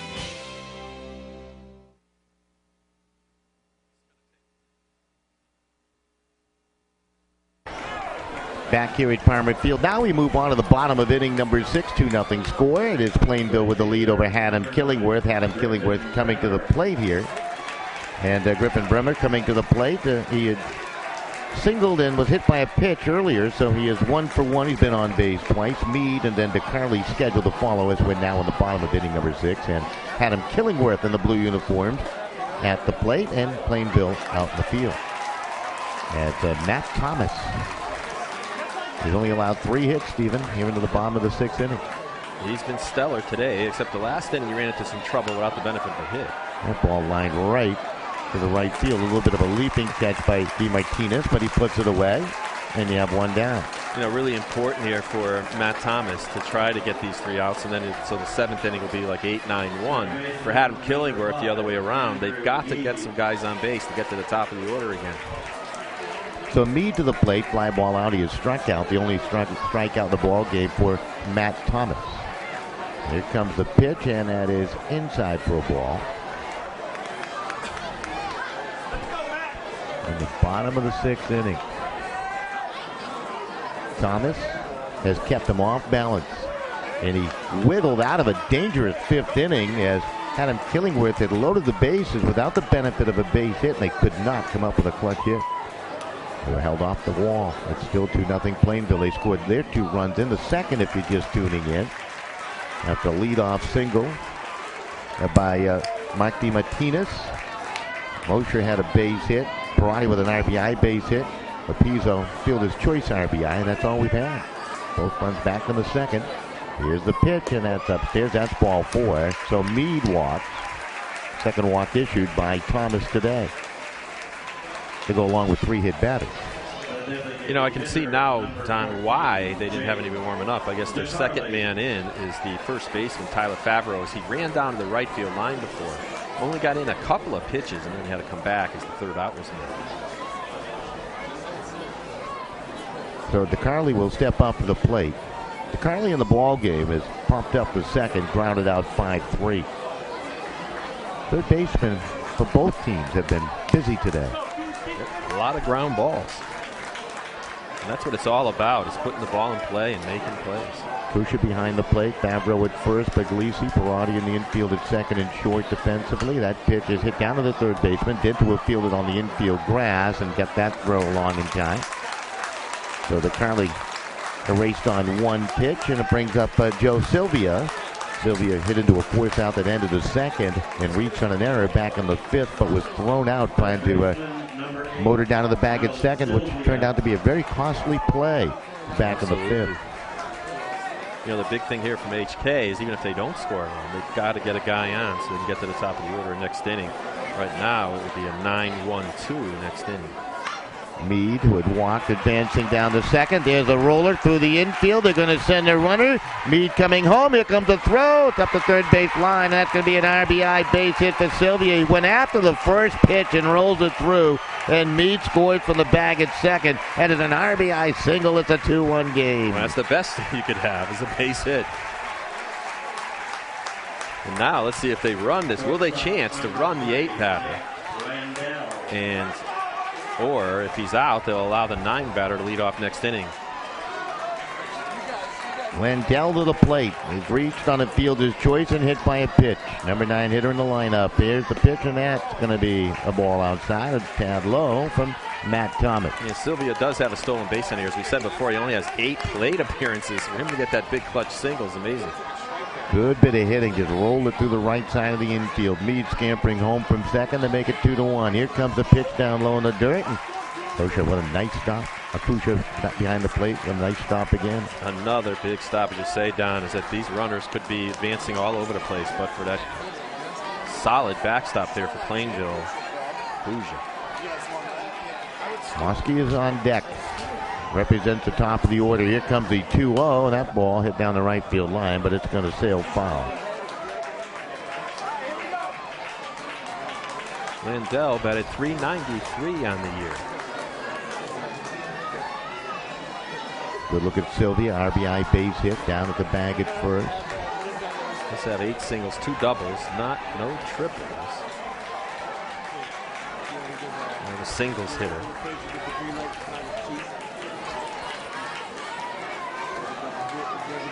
Good look from our center field camera.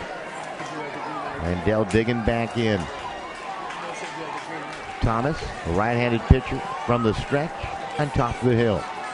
And the 2-1. That's down low, and the count goes 3-1.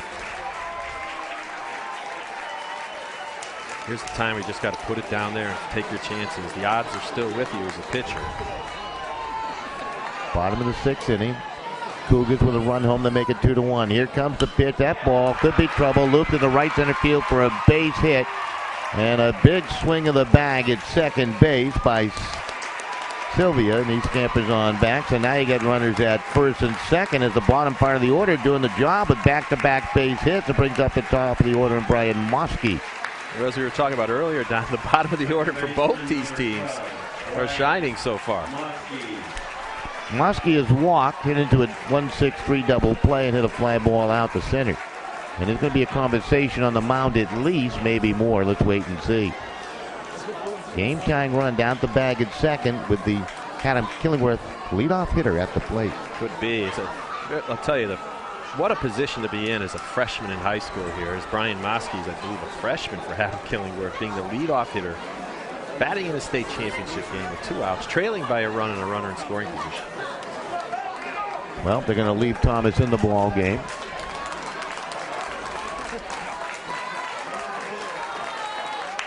And senior Wes Nunn on deck. For Haddam-Killingworth, Mark Brooks, the head coach. Overall record coming in, 554 wins, 244 losses. And now they're going to send out Mandeville, and that might be all for the Blue Devil starting pitchers. from Plainville, Matt Thomas, as he hands the ball over. Great performance as we take a look at the conversation. What's going on right now in that conversation out there? Well, I think he's telling him about how good of a job he did, and that, let somebody else come in and finish the job for him. I think that's part of it. So Thomas with the pitching change will have it for you. Looks like Favreau will come on to try to close things out. At least looks that way. We'll have it for you. Good hand for Matt Thomas as he makes his way towards the dugout. With the pitching change, we'll step aside. We do remind you, you are watching the Class M Baseball Championship. And it's right here on the CIAC network.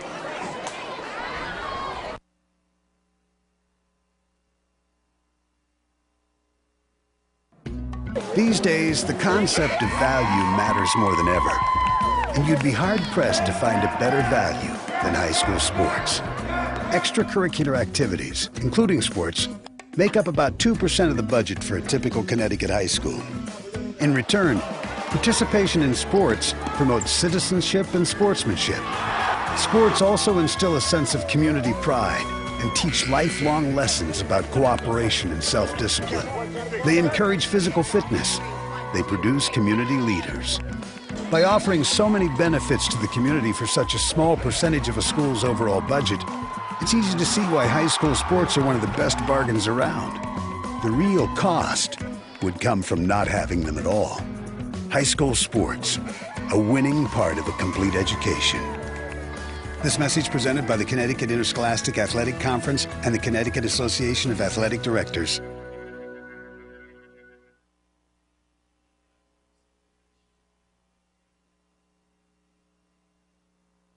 Back here at Palmer Field, and Tyler Favreau coming on in relief of Matt Thomas here in the bottom of the 6th inning.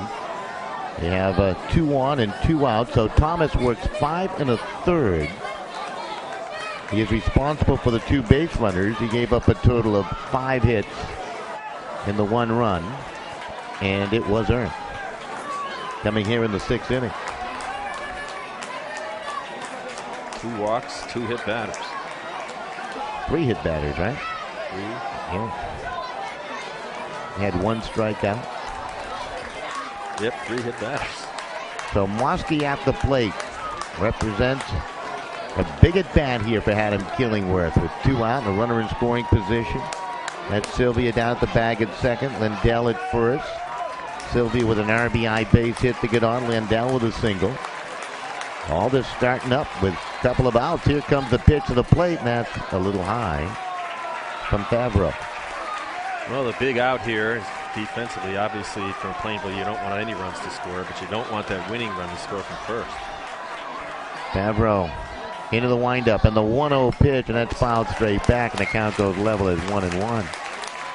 Coach Lou Mandeville said Tyler Favreau is a hard-throwing righty who usually relieves and closes games, so it's like they're bringing in their closer earlier than they might usually do.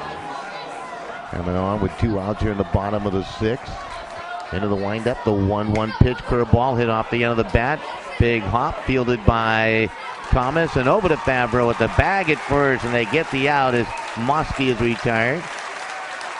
3-1, and that will end it in the bottom of the 6th inning. But for Haddam-Killingworth, they put up a big run. They had a couple of hits. There was a walk. They leave 2 runners on. Your score through 6 full, 2-1. Plainville with the lead over Haddam-Killingworth. Stay with us right here on the CIAC network.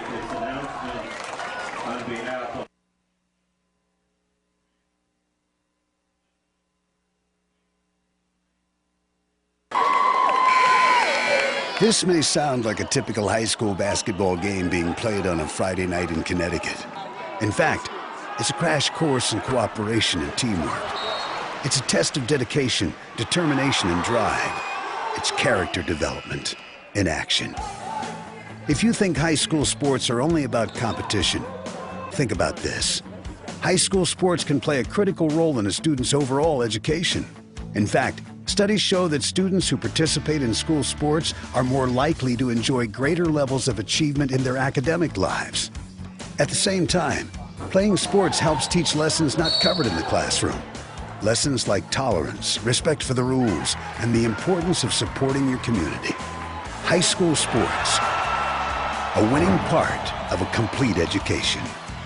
This message presented by the Connecticut Interscholastic Athletic Conference and the Connecticut Association of Athletic Directors.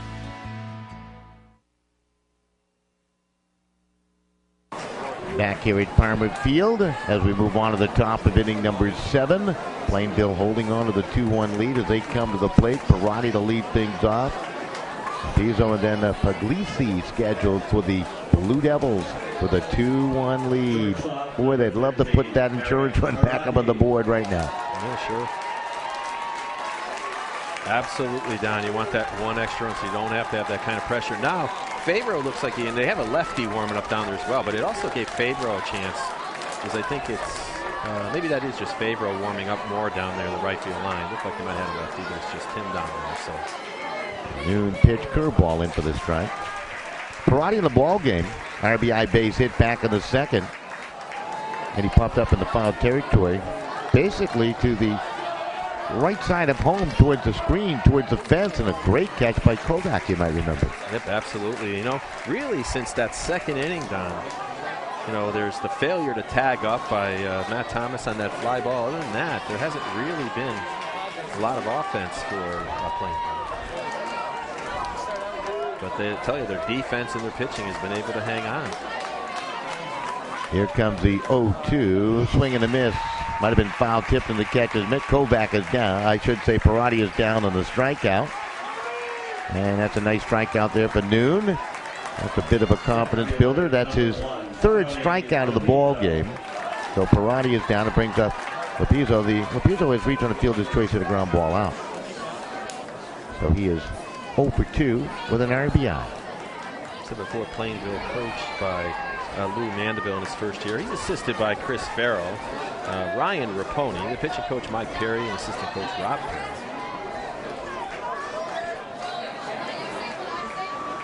That pitch low and away. Noon trying to go all the way here for Haddam-Killingworth. Here comes the 1-0 curveball. Big swing and a miss by Lopizzo. Top of the order, Puglisi waiting on deck for the Blue Devils. There's a time when a number 9 hitter really expected a 1-0 fastball. There's a pitch, foul tipped in the catcher's mitt, held on to.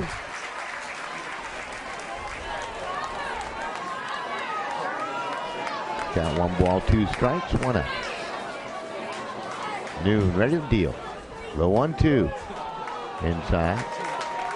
Count goes 2 balls and 2 strikes. We're here in the top of the 7th. Plainville at the plate. Haddam-Killingworth in the field. 2-1. Plainville leading the Class M baseball championship game. That pitch down low.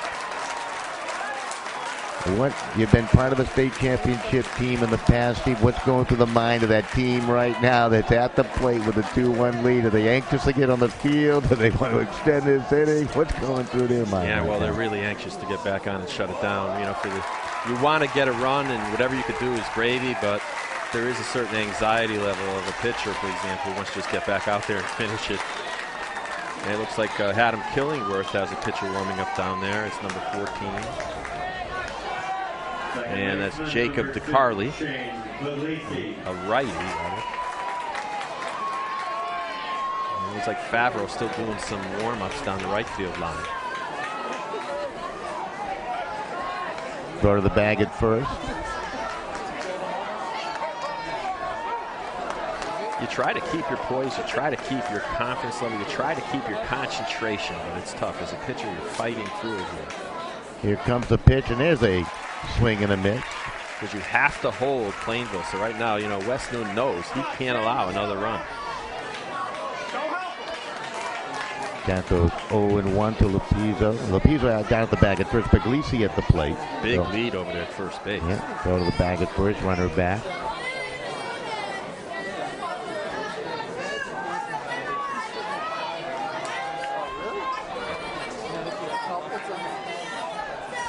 Runner goes, throw inside, and it's down to the back at second, too high. So the pitch was inside, and then the high throw by Kovac, and that's a stolen base for Tony Lopizzo.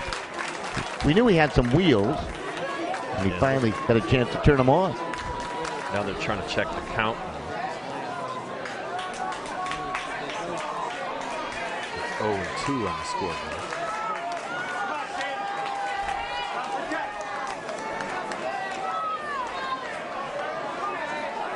Puglisi in the ball game is grounded out, reaching there in single. Base hit here might bring in a run. 2-1. Plainville leading. They're at the plate here in the top of the 7th. That ball is popped up. Sturman has some room towards the foul line, reaching up, and he'll make the catch for the inning's second out. That brings up Thomas Dinta.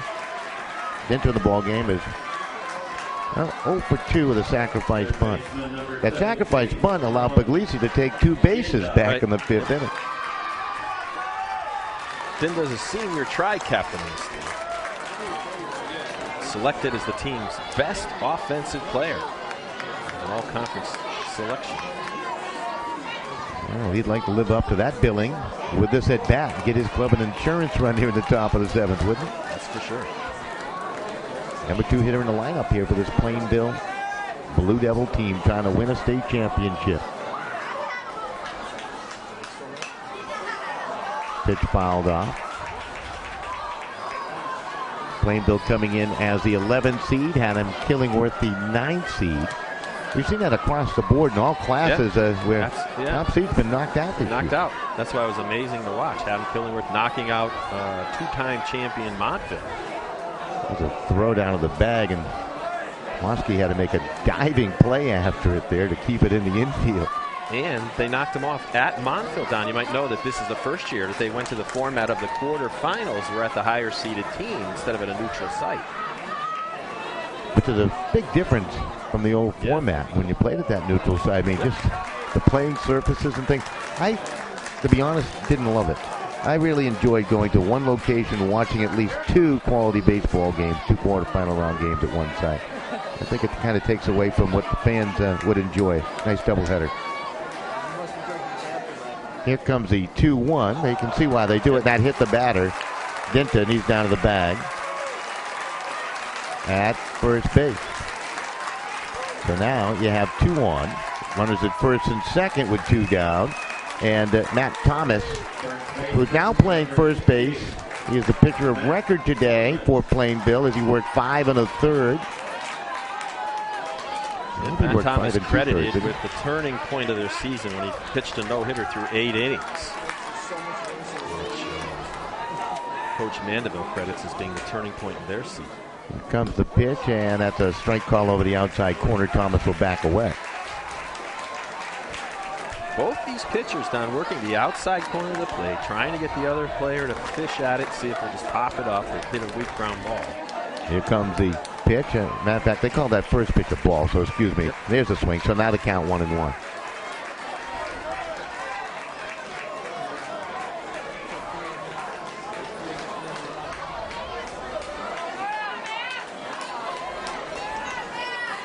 Look at the runners taking their leads from the bags at first and second. The pitch to the plate, high and outside.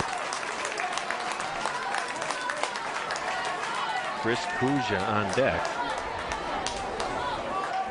Third baseman for Haddam-Killingworth. Joe Sylvie will be ready for him if he gets up.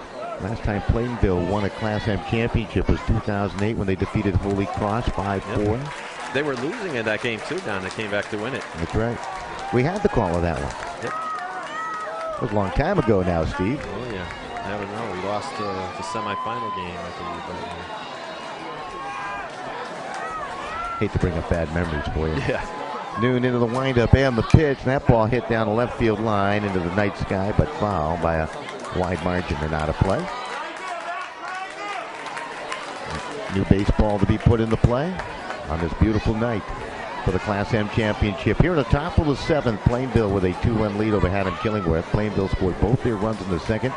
Haddam-Killingworth with a run in the bottom of the 6th. 2-5-2 the numbers for Plainville. 1-5-1 the numbers for Haddam-Killingworth. Matt Thomas. The 2-2 pitch. And again, he'll spray it foul towards the concession stands. I tell you, this is a great crowd here tonight to take a look at. It is. It is a massive crowd here at Palmer Field. Bill Pomfret Stadium at Palmer Field. It was great to see.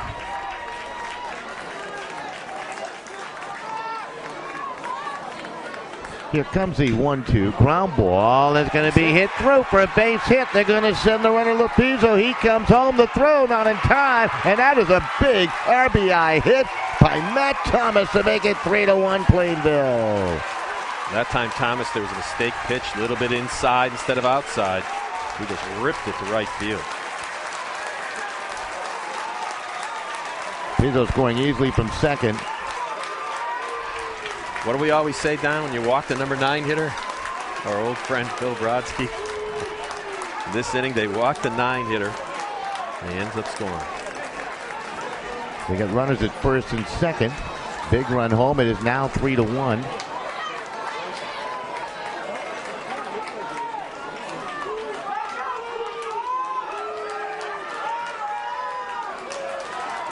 We have a pinch runner going out there for Plainville now. You're from the state of Connecticut. Obviously, I've only been here about 8-9 years, but Plainville used to play in Class L on occasion. Huh? So yeah, they were a bigger school at one time. Yeah, they did. And Haddam-Killingworth for a number of years was Class S. So they moved up into M. Beautiful school out there, Haddam-Killingworth. Beautiful area. And a lot of great baseball. Kusher to step up to the plate. He has grounded out to the third baseman 3 times. Plainville. Last won it in 2008. Right now they're on the verge of another one here in 2012 with a 3-1 lead over Haddam-Killingworth. Noon's pitch, curveball, strike call. Count goes 0-1.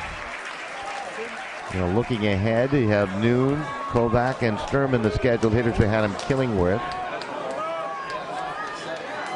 Here comes the 0-1 curveball in there for strike 2.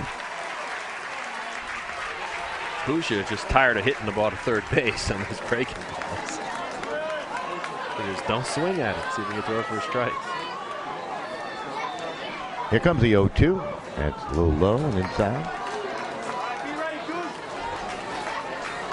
Noon has given up 3 runs on 6 hits, a couple of errors. I believe one of the runs would be unearned. I'd have to go back and calculate it all real quick, but here comes the 1-2 pitch, and that is over for the strike 3 call. But you know what?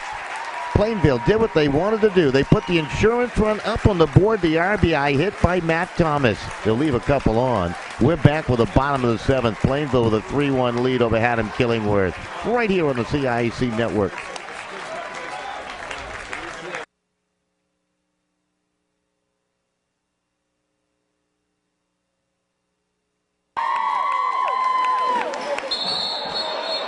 Everybody knows that high school sports generate suspense, excitement, and drama.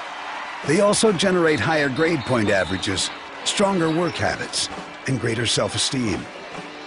Everybody knows that high school sports give us more value for our entertainment dollar. They also give us leaders committed to strengthening communities right here in Connecticut. The true value of playing sports in school can't be measured in wins and losses or dollars and cents. Studies show that participation in sports, along with other extracurricular activities, is one of the best ways to teach leadership, cooperation, accountability, and other invaluable life skills. Don't just stand on the sidelines. Encourage the young people you know to get in the game. When you do, you'll be helping them get ahead in life. High school sports, a winning part of a complete education. This message presented by the Connecticut Interscholastic Athletic Conference and the Connecticut Association of Athletic Directors.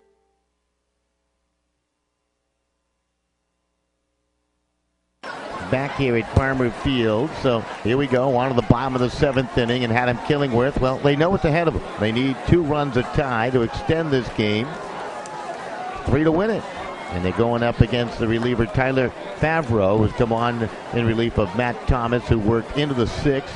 It is his game to win, and a save opportunity for Favreau here. And he looks like he can come with the heat there, Steve, as he did a nice job in relief in the Yeah, they brought him in the 6th in order to put out the fire, and he did. And looked like he was a fiery kind of pitcher as he really emphatically pumped his fist at the end of last inning. So see if he pumped those fastballs in here in the bottom of the 7th. Yeah, Thomas actually worked 5 2/3, giving up the run, 5 hits. He had a strikeout, a couple of walks, hit 3 batters. The run was earned.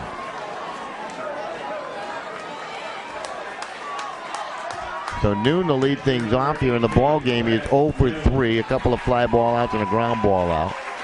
Thomas and Favreau, entirely different type of pitchers. Absolutely here. Favreau just wants to gas it in there. Thomas the over the hand, keep the ball away from him. Here comes the pitch, and that fastball zips inside for ball one. Brian Dossler down the right field line for Plainville, out there loosening up as well. His big brother Sammy used to be part of our broadcast team. Here comes the 1-0. Sent me a nice note the other day that Sammy said, "Thank you so much for giving me the opportunity to call American Legion baseball last summer, because now I just got a job calling some baseball in the Cape Cod League this summer." So he sent the tape down, and that is just great stuff. There's a little ground ball. It's hit down to second base, and it's fielded and tossed along by Puglisi to first to Thomas, and you got one down as Noon rolls out for one out. Kovac to the plate. He's been hit by a pitch. He has doubled, reached on an error.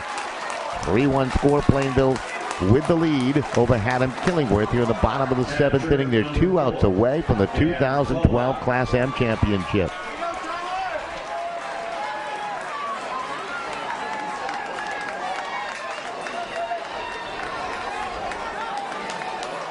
Here comes the pitch in there for the strike call. Favreau, he pitches with some confidence. Kovac trying to extend, get back in Titus game. He needs him and then another player. Yeah, we got Sturman on deck. They go one down. The base is empty here in the bottom of the seventh inning. And here comes the pitch to the plate. Big swing and a miss. The count goes 1-2 to Kovac. They look like almost a slider almost. That ball spinning on the outside corner. As Kovac, who, I'm sure that Plainville knows, his first time up, he ripped it down the left field line.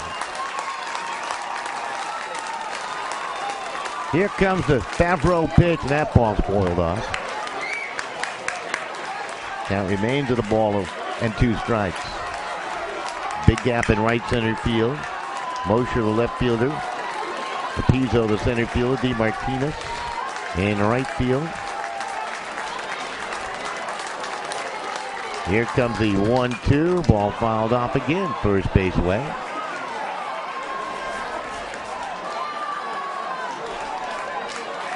Kovac has only struck out 8 times this year.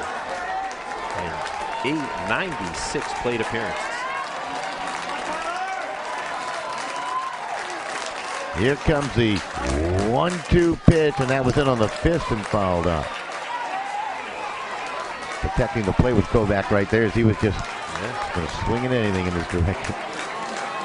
Good job just to foul it off. 11 hits between the two teams here tonight. 4 runs up on the board between the two. Plainville with the important number 3. They lead 3-1. Here comes the pitch, and that's going to be strike 3. Ball was dropped. Tag made by Kusha, and you have 2 down on the strikeout. All up to Sturman to try to keep it alive here, down by a pair of runs. Favreau looking cool out there in the mound, calming everybody down, saying, okay, we got 1 more to go. Let's not get ahead of ourselves here. He's a junior.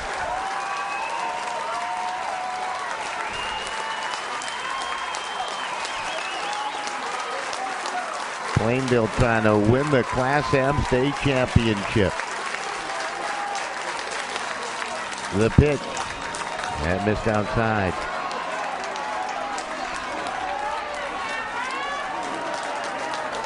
Right fielder not playing down the line, playing at regular depth. Shade in left center by the center fielder. Here's the pitch, and that is over for the strike call. Sturman in the ball game has lined out, singled, and hit a fly ball out.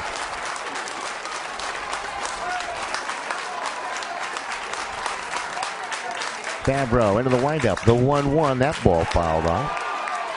You would think he would hit the ball to left side. His base hit was down the left field line back in the 4th inning, and he flied out to left once.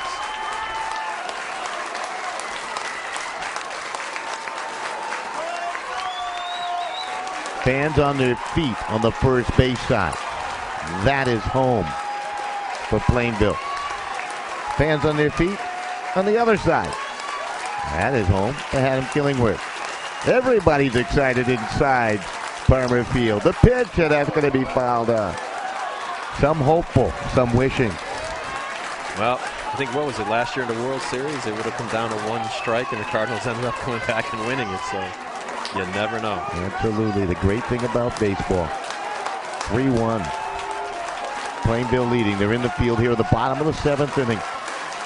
Sturman awaits with a wiggle of the bat. The 1-2 pitch, and he's going to foul it off again.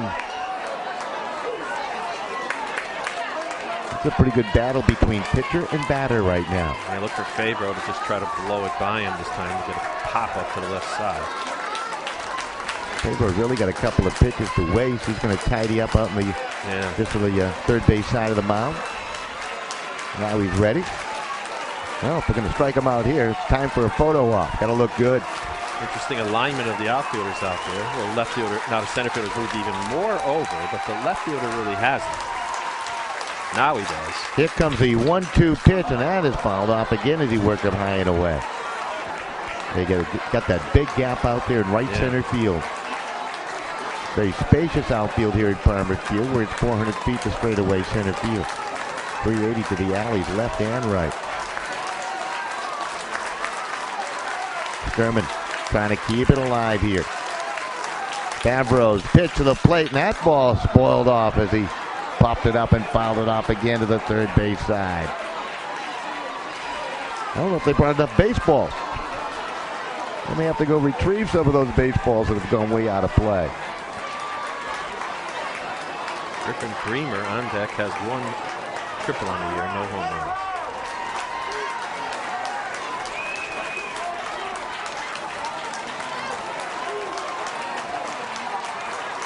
Bremer's been on base a couple times, single and hit by pitch.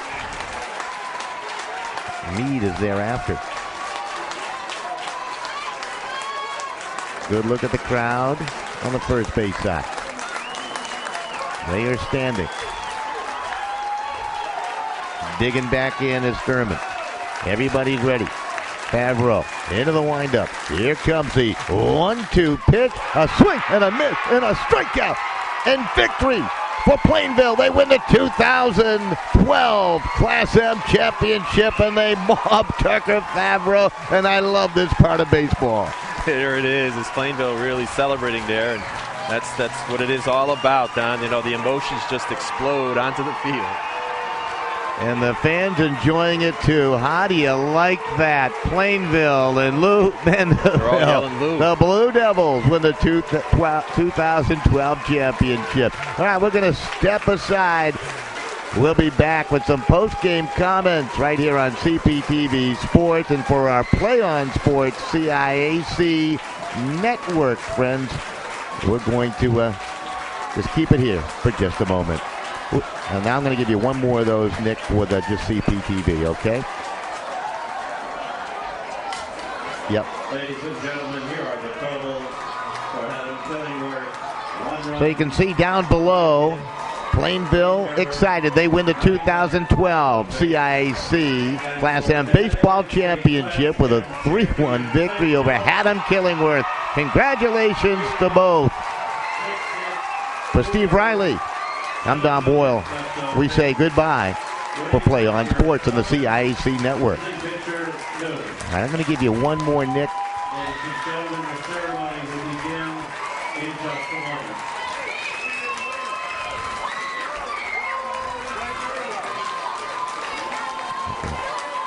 Well, you see down below the customary shaking of hands at home plate. The Plainville Blue Devils coming up with a 3-1 win over the Haddam-Killingworth Cougars to win the Class M Baseball Championship. We'll be back with our post-game comments right here on CPTV Sports.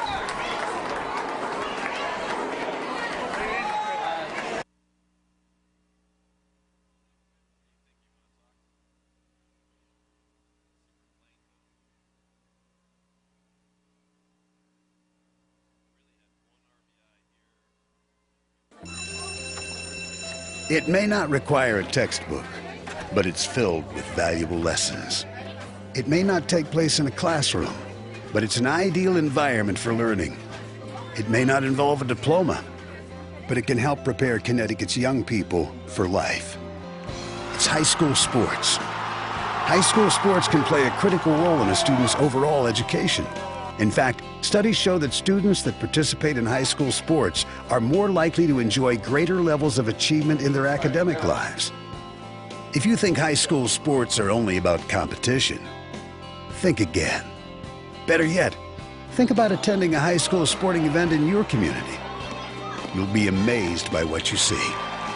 High school sports, a winning part of a complete education. This message presented by the Connecticut Interscholastic Athletic Conference and the Connecticut Association of Athletic Directors.